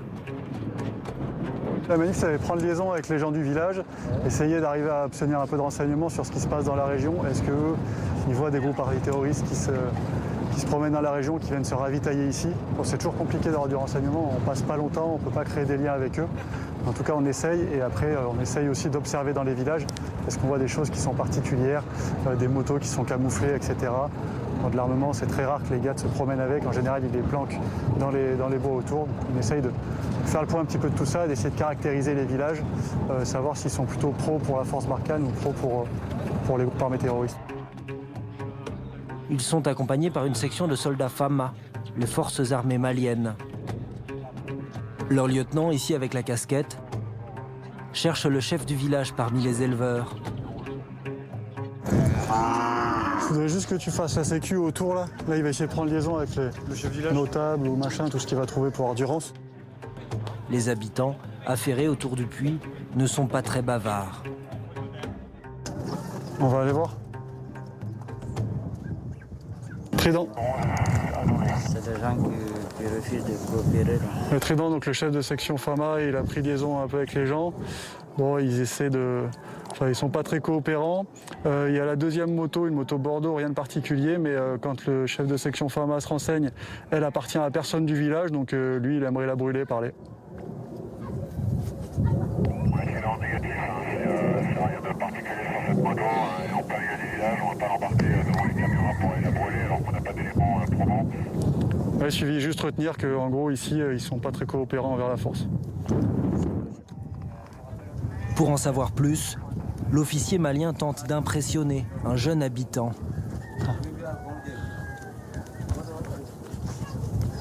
Qu'est-ce qu'il a dit? Parce que la moto elle est là devant une famille, devant deux familles, et ils n'arrivent pas à nous dire c'est pour qui. Ils ne connaissent même pas qui l'a fait, qui l'a arrêté ici. C'est pas un peu louche, c'est louche. Voilà. L'ambiance est lourde et la force Barkhane navigue sur une ligne de crête, débusquer et arrêter d'éventuels suspects sans se mettre à dos la population. Elle vit sous la menace constante des terroristes. Sur le réseau, là, ils disent qu'il y a eu les gars qui sont venus cette semaine, qu'ils ont contrôlé les téléphones des gens. Tu pourrais te renseigner là-dessus? Les habitants savent qu'ils risquent leur vie en parlant aux soldats français. Les groupes terroristes ont déjà assassiné plusieurs bergers qu'ils soupçonnaient d'avoir fourni des informations à Barkhane. Alors officiellement ici, personne n'a rien vu ni entendu. Apparemment, ils disent que personne ne vient dans le village. Ils voient des motos avec des gens armés qui passent de loin, mais qui ne viennent pas au village. Et que personne ne vient vérifier leur téléphone. La présence des GAT dans ces villages est pourtant quasi quotidienne. Ils tentent d'y faire appliquer la loi islamique. D'autres renseignements collectés plus discrètement vont le confirmer. Je fais le point durant ce qu'a obtenu le groupe. Donc, il y a un FAMA qui a réussi à discuter avec quelqu'un qui a dit qu'il y a des GAT qui étaient venus hier pour couper les pantalons. Pour certains islamistes rigoristes, le pantalon des hommes ne doit pas couvrir les chevilles. Les gens, quand on leur parle, on sent bien qu'ils sont sur la réserve. Les forces partenaires qui nous essayent d'avoir du renseignement, bon, ils ne savent rien. Il y a une moto qui traîne, elle est à personne. Il y a un téléphone qui traîne, c'est à personne. On se rend bien compte que le dialogue il est fermé. C'est frustrant, surtout que nous, on ne parle pas la langue, donc on n'a pas tout le ressenti exact. On est obligé de s'appuyer vraiment sur les forces partenaires. Bon, ils connaissent le pays, hein, ils savent ce qu'ils disent, mais on est à côté et on est hyper dépendants. Et du coup, on sait que ces gens-là, ils voient des gens armés qui passent dans la région, on sait qu'ils savent des choses, mais on sait aussi qu'on n'obtiendra rien. Quand ils ne se taisent pas, certains tentent de fuir. Ils ont intercepté un mec, là, il n'y a plus que Peul. Il faut qu'on envoie un personnel FAMA qui parle Peul. Ok. À 300 mètres de là, un homme vient d'être intercepté par une autre unité. Il nie tout lien avec les groupes terroristes, malgré des indices récoltés par les soldats. On est d'accord, tu as trouvé un téléphone, et le téléphone, il y a un enregistrement dessus qui dit que Barkhane arrive.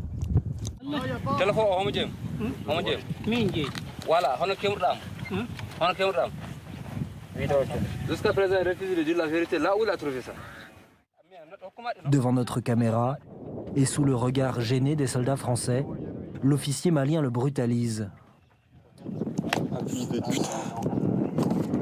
En gros, dès qu'on considère qu'ils dépassent les bornes, on leur explique qu'ils n'ont pas le droit de traiter un prisonnier comme ça, qu'ils doivent le traiter avec humanité.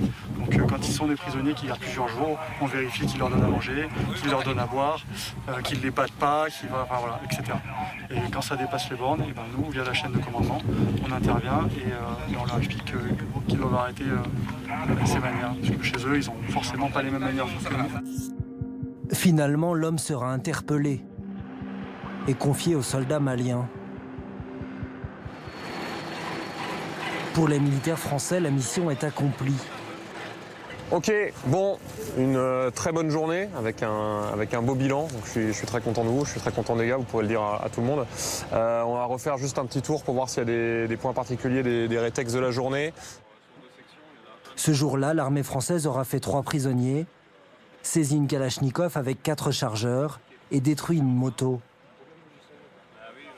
C'est la meilleure journée en un mois de mission.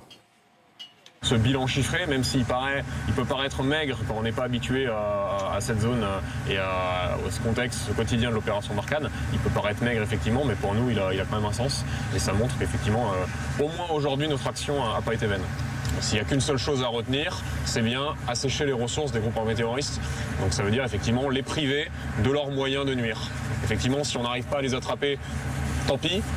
S'ils n'ont plus de moyens de nuire, plus de moyens matériels d'agir dans la zone, on a rempli quand même la mission en bonne partie. Un travail de Sisyphe, une guerre impossible face à un ennemi certes affaibli, mais qui ces dernières années s'est dispersé sur une zone toujours plus grande de plusieurs milliers de kilomètres carrés. Et pour le traquer, le défi logistique est immense. Il y a d'abord la chaleur écrasante. 45 degrés le jour, 36 la nuit. Alors quand il faut aller gravir une colline avec 20 kilos d'équipement, pour vérifier qu'elle ne sert pas de cache d'armes à des groupes terroristes, les organismes souffrent. Trident 2, t'es bien comme ça, hein, monte pas plus. Garde ton élément au pied de la montagne et on continue le tissage dans ce sens-là. Là. On va au rythme qu'on peut, on fait des pauses régulièrement. Et ça permet d'économiser un petit peu sur le physique de tout le monde pour tenir dans la durée. Mais c'est clair que c'est éreintant de passer des journées comme ça, voilà, à devoir se faufiler dans les bois ou à grimper sur les rochers. Chaque homme boit une dizaine de litres d'eau par jour. Et dès qu'ils le peuvent, ils se préservent. Ce n'est pas une sieste. Dans le jargon militaire, on appelle ça de la remise en condition. 4 jours plus tôt, un soldat a dû être évacué par avion médicalisé. Victime d'un grave coup de chaleur, il a été placé quelques heures en coma artificiel. C'est une des observations qui a été faite notamment par mon équipe médicale, qui m'avait dit dès le début de l'opération, oui, aux heures les plus chaudes, c'est plus intéressant peut-être de s'arrêter pour permettre aux gars de récupérer, pour limiter les risques aussi de coups de chaleur. Et effectivement, on vérifie qu'on a pu constater que de toute manière, on n'est pas efficace. L'équipe médicale doit aussi gérer les dangers du désert. Ce scorpion est petit mais mortel. Un soldat vient de le trouver dans son pantalon. Le dard, il est encore là. Le dard est encore là. Il n'y a pas de sérum antivenin sur place, il ne se conserve pas dans le désert. Il faut préparer une éventuelle évacuation par hélicoptère. C'est ici? Ouais, j'ai une douleur au niveau de l'épaule. C'est juste à l'endroit où ça piquait et ici. Est-ce que tu as mal ailleurs? La poitrine, la tête? Est-ce que tu as des sensations bizarres dans les jambes? En attendant, le soldat est mis au calme pour éviter que le venin n'atteigne le cœur. On ne va pas prendre de risques. Là, surtout, on est dans des conditions dégradées. On n'a pas forcément tout le matériel qu'il pourrait y avoir dans un service d'urgence ou de réanimation. Donc voilà, au plus tôt, s'il y a des éléments de gravité, on l'évacue, au plus tôt, c'est le mieux. Finalement, la piqûre est cette fois-ci sans gravité. Le soldat rejoint son unité quelques heures plus tard. Mais il n'y a pas que les hommes qui souffrent, le matériel aussi. Cet hélicoptère apporte la livraison du jour, 3 pneus.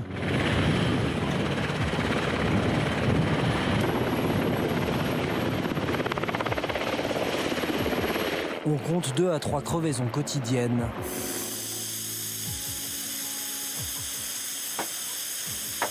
Un blindé vient de rouler sur une souche d'arbre. Le flanc du pneu est transpercé.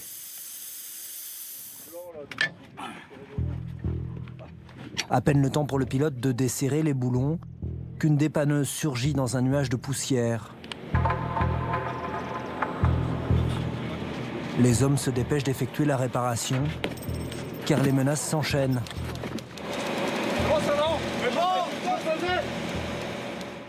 À l'horizon, une nouvelle vague de sable s'apprête à déferler.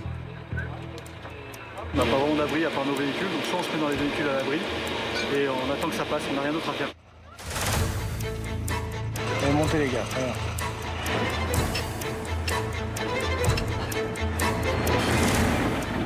Les hommes embarquent, Le convoi fait le dos rond.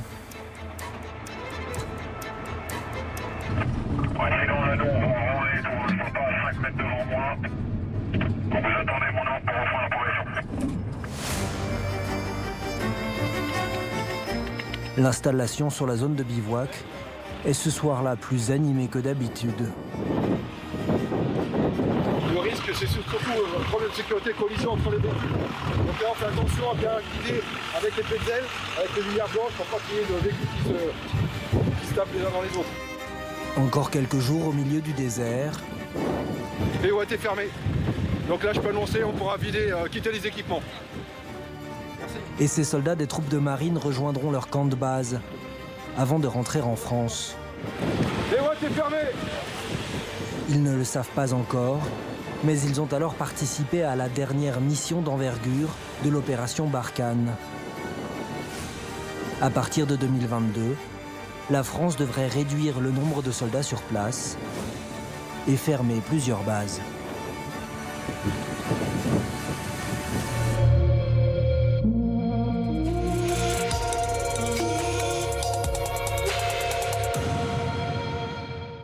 Et voilà pour ce documentaire sur l'opération Barkhane au Mali réalisé par les équipes de Ligne Rouge. Nous reviendrons dans un instant sur les nombreuses manifestations dans toute la France contre la généralisation du pass sanitaire annoncé lundi par Emmanuel Macron. Selon le ministère de l'Intérieur, environ 17 000 personnes étaient mobilisées avec des incidents par endroits et notamment une intrusion à la préfecture d'Annecy. À tout de suite.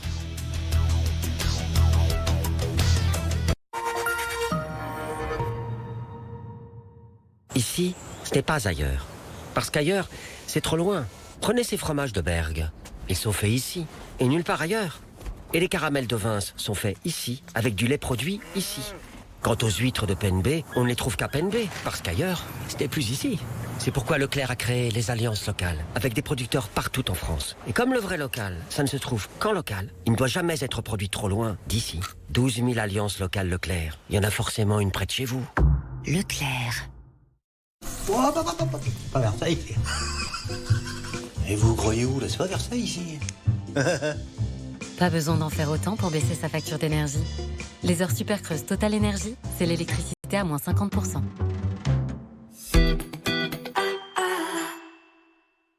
Un projet de portail, de la conception à l'installation, les experts Chepé donnent vie à vos idées. Chepé, spécialiste des portails automatisés. Emma, le matelas des réveils plein d'énergie. Essayez-le pendant 100 nuits, livraison et retour gratuit. Dormez mieux, dormez heureux. Emma.fr. Et pendant les soldes, profitez jusqu'à 50% de réduction. Ça, c'est Marc. Ça, c'est son jardin. Joli, le jardin. Et ça, c'est sa borne anti-moustique connectée Kista, qu'il peut contrôler avec ça, pour que dans son jardin, il y ait beaucoup moins de ça, grâce à ça. Du coup, Marc est content, et nous aussi. Rendez-vous sur kista.com. Quand on perd un enfant, il y a cette question qui revient. Pourquoi? On peut invoquer le destin. On peut aussi ne pas se résigner à l'idée que ce jour-là, il soit mort pour rien. Et faire en sorte que finalement, ce ne soit pas la mort qui gagne, mais la vie.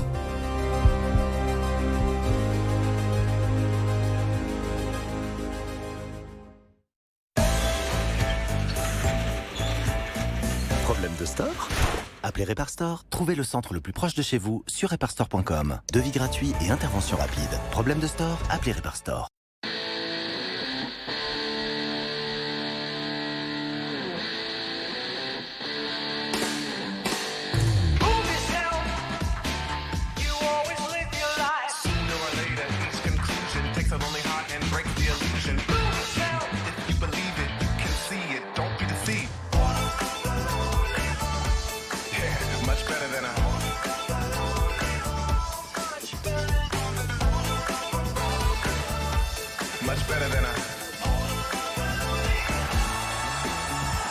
Repartir, redécouvrir, revivre. Renault.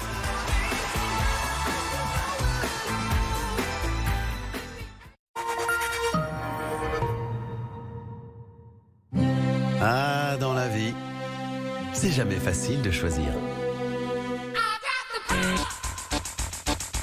Au moins avec Red, c'est facile de faire le bon choix.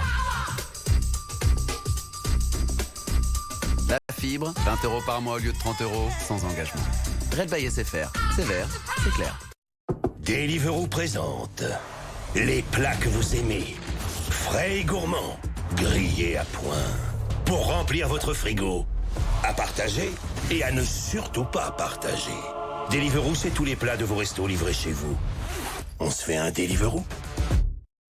Vous êtes sur la route et soudain, vous pensez aux merguez qui attendent dans le frigo pour le barbecue de ce soir. Mais là, vous devez surtout penser à votre vitesse sur la route. Pour rouler toujours à la bonne vitesse, exigez la technologie Coyote. Téléchargez l'application Coyote et profitez de 30 jours gratuits. Coyote, pensez pour ceux qui conduisent.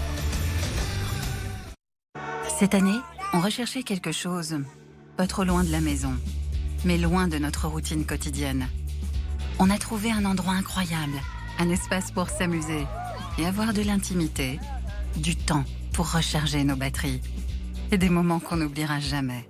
Trouvez plus que ce que vous recherchiez. Trivago. Comparez les offres d'hébergement des principaux sites de réservation et trouvez l'offre idéale pour vous. Un hôtel, une propriété de vacances, tous ensemble. Trivago.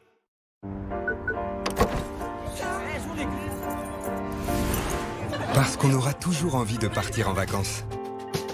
Parce qu'on aura toujours envie d'être à l'aise chez soi. Et qu'il faudra toujours contribuer à préserver la planète. Parce qu'on voudra toujours être à l'heure au rendez-vous. Parce qu'on continuera à devoir se lever de bonne heure. Et à nager dans le bonheur entre 35 et 37 degrés.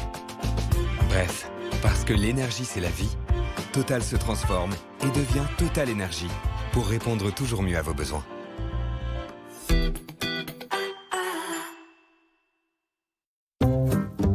Faire de petites choses chaque jour peut faire une grande différence. Aujourd'hui, votre délicieux café Senseo est produit de façon plus durable et plus responsable. Senseo, à vous de choisir. À l'occasion du Tour de France, pour chaque machine achetée, Senseo vous offre 6 mois de café. Senseo, café officiel et engagé du Tour de France. We all want to make the world the best place it can be. And bamboo is one medium to make that happen.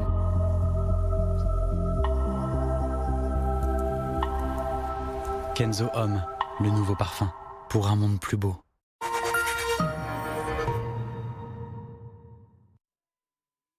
Sur BFM TV, bienvenue si vous nous rejoignez. À la une de l'actualité, environ 17 000 manifestants opposés au pass sanitaire dans les rues de France pour ce 14 juillet. Des cortèges pas toujours déclarés à Paris, Lyon, Rouen et à Annecy. Le portail de la préfecture de Haute-Savoie a été forcé, intrusion dénoncée par le ministre de l'Intérieur. Dans le même temps, l'épidémie de Covid-19 poursuit sa flambée dans les Pyrénées-Orientales avec un taux d'incidence multiplié par 10 en 10 jours. Et en Haute-Corse, la situation est tendue en Balagne. Résultat, la préfecture du département a décrété la fermeture des bars et restaurants à 23 h dès ce soir. Pluie, crue, inondations, 11 départements sont placés en vigilance orange par Météo France dans le nord et dans l'est du pays. De fortes pluies sont encore attendues dans la nuit. À Caen, un retour à une météo de saison. Kevin Fleury sera avec nous en plateau. Le défilé militaire du 14 juillet a retrouvé ses couleurs un an après une cérémonie en format restreint à cause de la crise sanitaire. 10 000 personnes ont pu assister à cette édition 2021. Hommage et recueillement du côté de Nice, où le 5e anniversaire de l'attentat de la promenade des Anglais a été commémoré.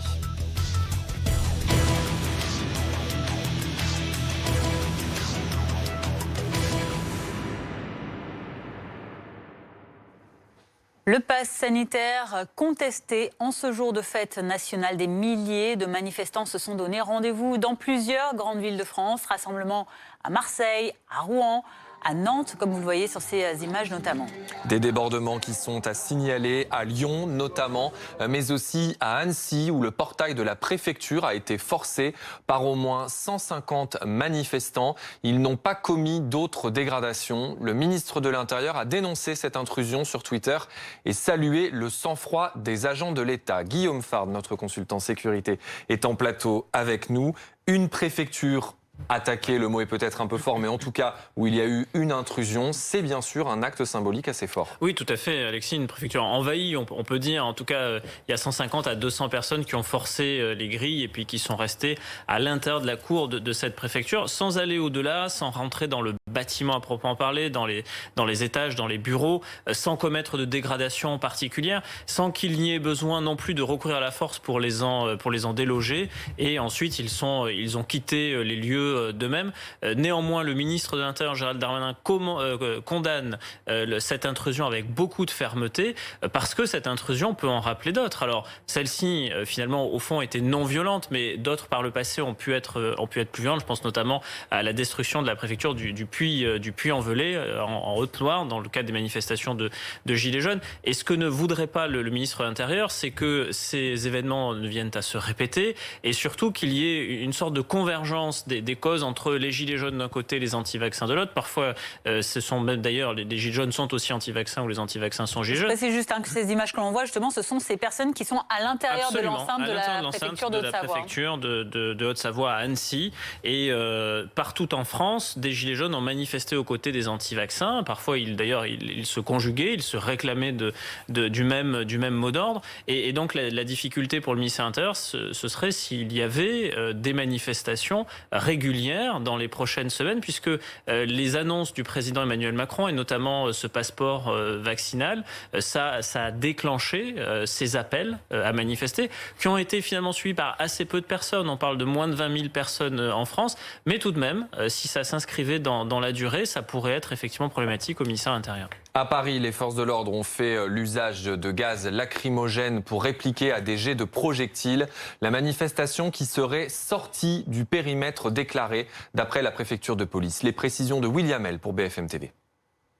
Manifestation terminée ici, place de la République. C'est ici que se sont rejoints finalement ces deux cortèges. D'une part, les Gilets jaunes qui avaient déclaré leur rassemblement. D'une autre part, c'était ce rassemblement spontané anti-vaccination, anti-pass sanitaire. Ces deux cortèges donc qui se sont rejoints et puis qui ont pris la direction de la place de la République.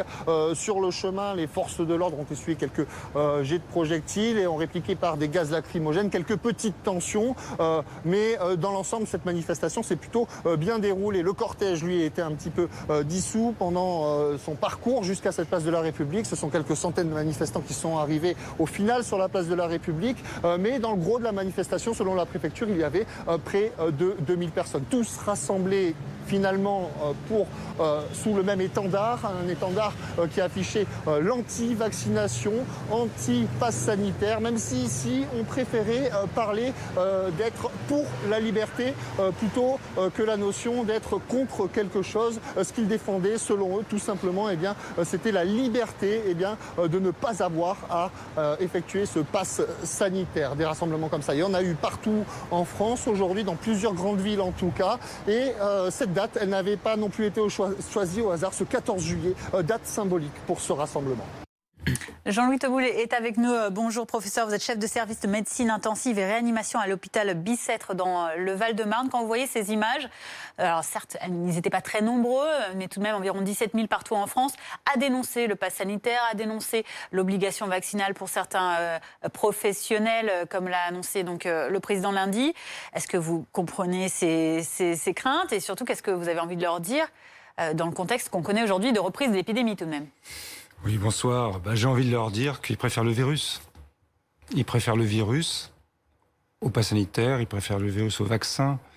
Il faut savoir que la plupart de ces personnes sont non vaccinées, j'imagine. Bon, sinon elles ne manifesteraient pas. Et que, inéluctablement, un certain nombre d'entre elles vont avoir ce virus Delta. Parce que ce virus est beaucoup plus transmissible que les variants précédents ou que le virus souche. Et même si elles sont passées au travers des gouttes dans les premières vagues, elles vont inéluctablement, une partie d'entre elles, avoir le virus Delta. Avec les conséquences pour certains d'avoir des formes graves ou bien de contaminer d'autres personnes plus vulnérables qui vont finir par avoir des formes graves, voire mourir. Et avoir le virus, c'est aussi avoir tout le matériel génétique du virus, toutes les composantes du virus. Et donc, c'est avoir à l'intérieur de son propre corps quelque chose d'exogène, si vous voulez. Et se battre contre un vaccin qui, lui, n'apporte que la possibilité à l'organisme de se défendre en termes d'anticorps à une protéine du virus et une seule, qui va être déclenchée donc par la pénétration d'un ARN messager qui va se dégrader très rapidement. Je trouve que c'est un combat, si vous voulez, qui est à mon avis un petit peu incompréhensible pour un scientifique. Il y a une autre mesure qui va probablement soulever parmi ses opposants beaucoup de critiques, c'est le nouveau projet de loi sanitaire qui prévoit de renforcer l'encadrement de l'isolement des personnes testées positives au Covid. En réalité, il existe, mais il se fait sur la responsabilité individuelle. Le gouvernement veut mieux l'encadrer avec un arrêté de quarantaine. Est-ce que vous pensez que c'est nécessaire? On dit beaucoup que c'est là peut-être que le bas blesse parfois dans la gestion de la crise sanitaire. Vous avez tout à fait raison. Moi, je me suis souvent exprimé depuis très longtemps sur l'isolement et sur notre incapacité, qui est peut-être un peu institutionnelle aussi, à adopter une mesure efficace d'isolement. C'est vrai qu'au niveau où nous sommes actuellement, de contamination, qui certes a augmenté, mais qui est encore relativement faible, autour de 6 000, 7 000 ou 8 000, on est encore capable de prendre en charge cet isolement dès lors que le Conseil d'État approuvera cette mesure. Encore une fois, il y a tous les problèmes de liberté individuelle, etc., et sur lesquels je ne veux pas me prononcer. Mais on est encore dans cette capacité-là d'être actif pour éviter les contaminations, parce que finalement c'est l'autre versant, hein. Il y a le vaccin et puis éviter les contaminations, les transmissions.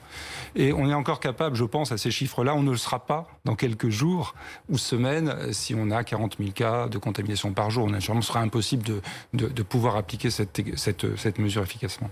Guillaume Fard, le professeur Teboul l'évoquait à l'instant, il y a cette question de la constitutionnalité de ce projet de loi, donc avec cette mesure sur l'obligation de s'isoler donc 10 jours si on est malade du Covid-19. Alors, comment est-ce que ça va être analysé? C'est une mesure qui, effectivement, vous le disiez Fanny, qui est très contraignante parce que c'est une obligation individuelle, c'est-à-dire qu'il y aura un arrêté préfectoral, en tout cas c'est ce que prévoit le projet de loi, c'est-à-dire que dans les départements, quand une personne va être positive, il y aura un arrêté du préfet qui va obliger cette personne à rester à domicile pendant 10 jours, avec une possibilité de sortie de 2 heures par jour seulement. Et des contrôles aléatoires de la part de la police ou de la gendarmerie, selon où réside la personne, pour vérifier qu'elle se trouve bien à son domicile. Donc c'est une entrave très forte à la liberté d'aller et venir, et donc ça pose des problèmes de constitutionnalité. En tout cas, le Conseil d'État va examiner ce projet de loi pour savoir si les restrictions des libertés d'aller et venir sont justifiées au regard du but recherché, c'est-à-dire en fait un équilibre de santé publique et de préserver justement la santé publique de davantage de contamination. Ça n'est pas évident parce qu'on sait qu'à chaque fois que le Parlement a voulu légiférer sur des restrictions aux libertés d'aller et venir, quelles que soient les raisons en matière de lutte contre le terrorisme, en matière d'ordre public, on se souvient de la loi anti-casseurs, le Conseil constitutionnel avait censuré les dispositions de la loi, considérant que la liberté d'aller et venir est une liberté fondamentale, absolue, et qu'il n'était pas permis de l'entraver. On va voir ce qui sera dit là, dans ce cas précis. En France métropolitaine, la pression du variant Delta se fait ressentir particulièrement dans le département des Pyrénées-Orientales. L'incidence sur place ne cesse d'augmenter. Elle atteint désormais 155 cas pour 100 000 habitants. Des opérations de vaccination ou de dépistage ciblé sont organisées. Marion Bordier, David Dunal, Juliane Roland. 2 heures d'attente en gare de Perpignan, pas pour prendre un train, mais pour se faire vacciner. Dans le département des Pyrénées-Orientales, le taux d'incidence a été multiplié par 10 en 10 jours. Il atteint maintenant les 155 cas pour 100 000 habitants. En dessous des 200, les autorités n'ont pas prévu de nouvelles mesures de contrainte pour l'ensemble du département, mais ils restent vigilants. On regarde de près ce qui se passe en effet de l'autre côté de la frontière où des mesures ont été mises en place. Le taux d'incidence est de l'ordre de 700, voire un peu plus. Bon, on regarde. Pour l'instant, ça fait partie des choses qui sont en réflexion. Dans ce centre de vaccination et de dépistage éphémère installé par la préfecture, on attendait 200 personnes ce mercredi. Plus de 600 doses ont été utilisées. Sans rendez-vous, et parfois on doit attendre pendant le mois d'août, il y en a même au mois de septembre. Ouais, c'est long. C'est un peu grave quand même. Il vaut mieux être tous vaccinés, la plupart, qu'avoir le reconfinement ou couvre-feu. Ça, on va être obligé. Si on veut continuer à vivre, il faut le faire. Oui, il y a du monde. C'est que tout le monde a compris le message, je pense. Je viens parce que sinon, je ne peux plus rien faire. Voilà. Donc comme je suis adepte de la piscine, j'aime bien aller au restaurant, j'aime bien sortir. Pour moi, je suis obligée de venir me faire vacciner. Face à ce succès, ce type d'événement est amené à se reproduire, l'objectif étant de toucher un public le plus large possible. On va organiser des opérations de vaccination dans des campings, à côté des plages également, dans des villes qui sont situées à côté des plages. Donc on multiplie ce type d'opération d'aller vers. Il est vraiment important qu'on soit à proximité et qu'on propose de la vaccination en tout lieu. En moins de 24 heures, plus de 2 millions de personnes ont pris rendez-vous pour se faire vacciner. Et puis la Corse est la région où la part de variant Delta parmi les tests positifs criblés est la plus importante en France, 85% sur un nombre total de cas certes relativement bas, mais tout de même, cette situation a fait bondir, vous le voyez, les taux d'incidence en Balagne, 380 cas positifs pour 100 000 habitants, contre 75 sur l'ensemble du département de la Haute-Corse. Dans cette zone, bars et restaurants devront fermer leurs portes dès 23h aujourd'hui pour 15 jours et appliquer une jauge à 50%. Les mesures ont été annoncées par le préfet hier soir. Comment vous expliquez, professeur Teboul, cette particularité avec ces foyers qui sont très localisés? Ça fait un peu penser à la situation de l'été dernier, quand l'épidémie avait commencé à reprendre. Oui, vous avez tout à fait raison. Alors il y a des zones comme la Corse, d'autres zones comme les Pyrénées-Orientales où ça flambe davantage. Alors il y a sûrement des raisons locales, des raisons d'afflux de personnes, de touristes, etc. C'est difficile d'expliquer toutes les singularités, bien évidemment. Mais ce qui est inquiétant, c'est que ça augmente de toute façon. Et que, tôt ou tard, on arrivera à une augmentation très forte sur l'ensemble du territoire. Et c'est juste pour dire on a parlé de liberté individuelle tout à l'heure, aussi bien pour le vaccin que pour l'isolement. Il faut dire que ce qui nous pend au nez, si toutes les mesures ne sont pas appliquées, c'est une privation, mais alors beaucoup plus importante des libertés individuelles, avec un reconfinement, avec des couvre-feux, etc. Et là, on verra bien quelles sont les réactions des anti-vaccins. Mais c'est beaucoup plus important ce qui nous attend si on n'applique pas les mesures. J'espère que c'est pas trop tardif. J'aurais bien aimé que ce soit un petit peu plus tôt. Alors, je m'étais prononcé sur ce plateau il y a une quinzaine de jours pour dire que ce serait bien de commencer dès le début juillet, puisqu'on a quand même des informations venant de la Grande-Bretagne pour dire que finalement, ça va nous arriver. La Grande-Bretagne qui a à peu près 4 semaines d'avance sur nous, c'est ça? À peu près, c'est ça, un mois. On va dire un mois d'avance. Il y a un mois, ils étaient à 7000 contaminations par jour. Vous voyez, à peu près. Le 13 juin, le 14 juin. Et ils en sont maintenant à 32 000, je crois, contaminations, donc hier soir. Donc ça veut dire que, voilà, on va sûrement... Alors, vous savez, comme on est en France, on pense toujours que ça ne va pas nous arriver. Alors, on peut toujours invoquer des raisons, parce qu'ils ont l'AstraZeneca, nous, on avait le Pfizer, etc., etc. Mais enfin, globalement, ça risque d'arriver aussi. Merci, professeur Teboul, d'avoir répondu à nos questions ce soir. On en vient à présent aux célébrations du 14 juillet. Beaucoup de feux d'artifice annulés dans le contexte sanitaire qu'on connaît, mais des villes où il est bien maintenu, à Paris, depuis la Tour Eiffel, avec jauge réduite et passe sanitaire, certes. À Marseille également, c'est maintenu. Alexis Pluyette, vous êtes en direct de la Cité phocéenne pour BFM TV. Au programme ce soir, le traditionnel feu d'artifice. Oui, absolument, le feu d'artifice. Regardez, il va être tiré juste ici, sur le plan d'eau du Vieux-Port, sur un des 16 pontons que vous apercevez ici sur ces images de l'Oracado. Et vous voyez, il y a quelques chanceux qui vont pouvoir voir ce feu d'artifice depuis leur bateau. Ils dînent tranquillement, là, en attendant le feu d'artifice qui va être tiré vers 22h15. Alors, il y a quand même un contexte Covid, donc théoriquement le masque est obligatoire, mais c'est vrai que ici, pas grand monde ne le porte. À Marseille, on a envie de prendre du bon temps ce soir, comme Bruno, par exemple. Bonsoir. Vous, pareil, vous allez suivre le feu d'artifice depuis votre bateau? Voilà, on est venu en famille sur le bateau pour regarder tranquillement avec tous nos amis le feu d'artifice qui s'attend. On s'attend tous à quelque chose de grandiose. On a annoncé le plus beau feu du monde, mais c'est vrai que Marseille est connue pour ses feux d'artifice grandioses. Donc... Et surtout qu'il n'a pas eu lieu l'année dernière. On a l'impression de revivre là, après cette année de privation. Ah ça, on l'attendait avec impatience. Donc là, on est tous venus. On attend quelque chose de spectaculaire. Surtout que la mairie a changé cette année. Donc j'espère qu'ils vont mettre vraiment le paquet. Et tous les Marseillais attendent ça. Il y a quand même un contexte Covid. Le préfet a dit que le masque était obligatoire. Est-ce que vous y pensez quand même ce soir, les indicateurs qui se dégradent dans la région? Alors bon, c'est vrai qu'à l'extérieur, à Marseille, le masque se porte pas trop. On le respecte à l'intérieur, mais pour l'instant, on n'avait pas trop entendu cette consigne ce soir à l'extérieur de mettre le masque. Mais s'il faut, on le mettra. Mais pour l'instant, c'était pas pensé comme ça, quoi. Merci beaucoup Bruno. Voilà, on vous laisse savourer. On a compris que ce soir, eh bien, les Marseillais ont envie de savourer avec insouciance. Il y a vraiment un air de vacances ce soir à Marseille devant ce feu d'artifice donc qui va démarrer à 22h15. Alexis Puyette avec Laura Cadeau en direct de Marseille sur le point de la météo qui parfois peut perturber aussi un petit peu ces feux d'artifice parce que beaucoup de grisailles, de pluie, de crues et d'inondations. 11 départements du Grand Est notamment sont placés en vigilance orange par Météo France. Élise Phillips, vous êtes à Nancy pour BFM TV. Comment ça se passe là où vous vous trouvez ? Écoutez, il pleut en continu ici à Nancy depuis le milieu de l'après-midi. Vous l'avez dit, tout le département de la Meurthe-et-Moselle est placé en vigilance orange, pluie, inondation. Et vous le voyez sur ces images de Loïc Gazard, juste derrière moi, le niveau de la Meurthe qui monte progressivement. Le risque, c'est qu'elle déborde car la pluie doit continuer de tomber jusqu'au milieu de la nuit. Pour l'instant, en Meurthe-et-Moselle, les dégâts ne sont pas trop importants. Seulement quelques caves inondées dans le nord du département. Les pompiers nous disaient tout à l'heure qu'ils sont intervenus une vingtaine de fois. Mais pour l'instant, les dégâts ne sont que matériels. En revanche, ce qui est problématique, c'est l'intensité de cet épisode pluvieux, puisqu'en tout, en 24 heures, il devrait tomber l'équivalent d'un mois de pluie. C'est considérable et surtout, c'est très inhabituel pour la saison, puisqu'il a déjà plu en grande quantité il y a à peine 2 jours. Les mois de mai et de juin ont été particulièrement arrosés. Donc le résultat, après autant de précipitations, c'est que les sols de tout le département sont détrempés. Ils n'arrivent plus à absorber l'eau. Et donc le risque, eh bien, c'est que l'eau se déverse dans les rivières, dans les fleuves et fassent monter leur niveau.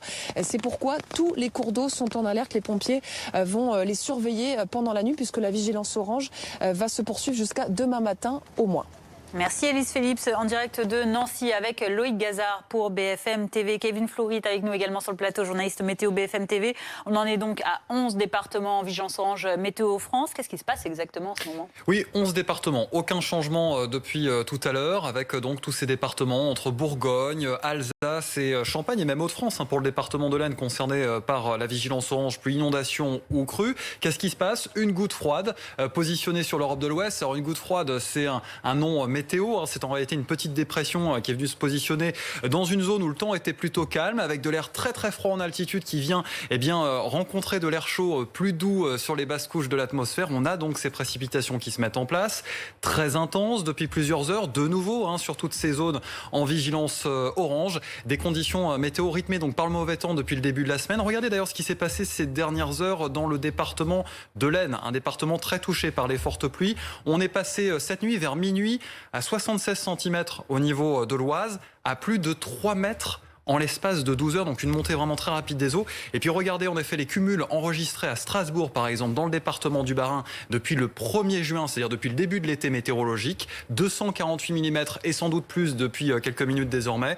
C'est tout simplement le début d'été le plus pluvieux dans cette ville alsacienne. Ce n'est pas un phénomène proprement français, ce qui est en train de se passer. Non, on l'a vu sur la carte satellite, ça touche une grande partie de l'Europe de l'Ouest. Et regardez ces images qui nous ont été envoyées il y a quelques minutes depuis l'Allemagne, à Aix-la-Chapelle. On voit un camion de pompiers qui essaye de lutter contre ce torrent d'eau qui dévale les rues d'Aix-la-Chapelle. Et un pompier est sorti de l'eau à la dernière minute parce qu'en effet, les précipitations et puis la force de l'eau sont telles qu'il faut évacuer le secteur. Le camion de pompiers qui a eu bien du mal, on s'en doute, avec ces fortes inondations, à retrouver un point un peu plus sec. Merci beaucoup Kevin Fleury. Des images impressionnantes en effet depuis l'Allemagne de ces inondations. Heureusement à Paris ce matin on a été épargné puisque vous l'avez vécu en direct ce matin. Eh bien, le public était de retour cette année dans le traditionnel défilé militaire du 14 juillet sur les Champs-Élysées. L'occasion pour quelques 10 000 spectateurs d'assister à ce défilé, notamment de 4 300 militaires à pied, 220 véhicules et 200 chevaux. Retour sur cet événement avec Maëva Lamy. À bord d'un véhicule militaire, Emmanuel Macron descend l'avenue des Champs-Élysées. Aux côtés du chef d'état-major, le président passe en revue les troupes militaires, escortées par la garde républicaine à moto et à cheval. Arrivé place de la Concorde, Emmanuel Macron salue les chefs d'état-major des armées. Le président rejoint la tribune d'honneur. Débute alors un ballet aérien.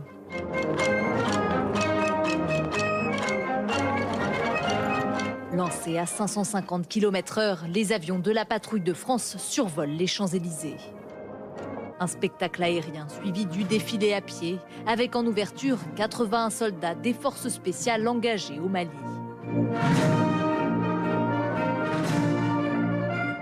Viennent ensuite les hélicoptères. 24 appareils reproduisent 7 tableaux dans le ciel. Puis les troupes motorisées et la cavalerie de la garde républicaine.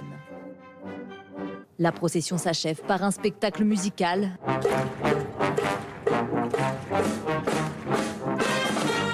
Accompagné d'instrumentistes, 120 jeunes, dont 12 élèves de lycée militaire, entonnent la Marseillaise.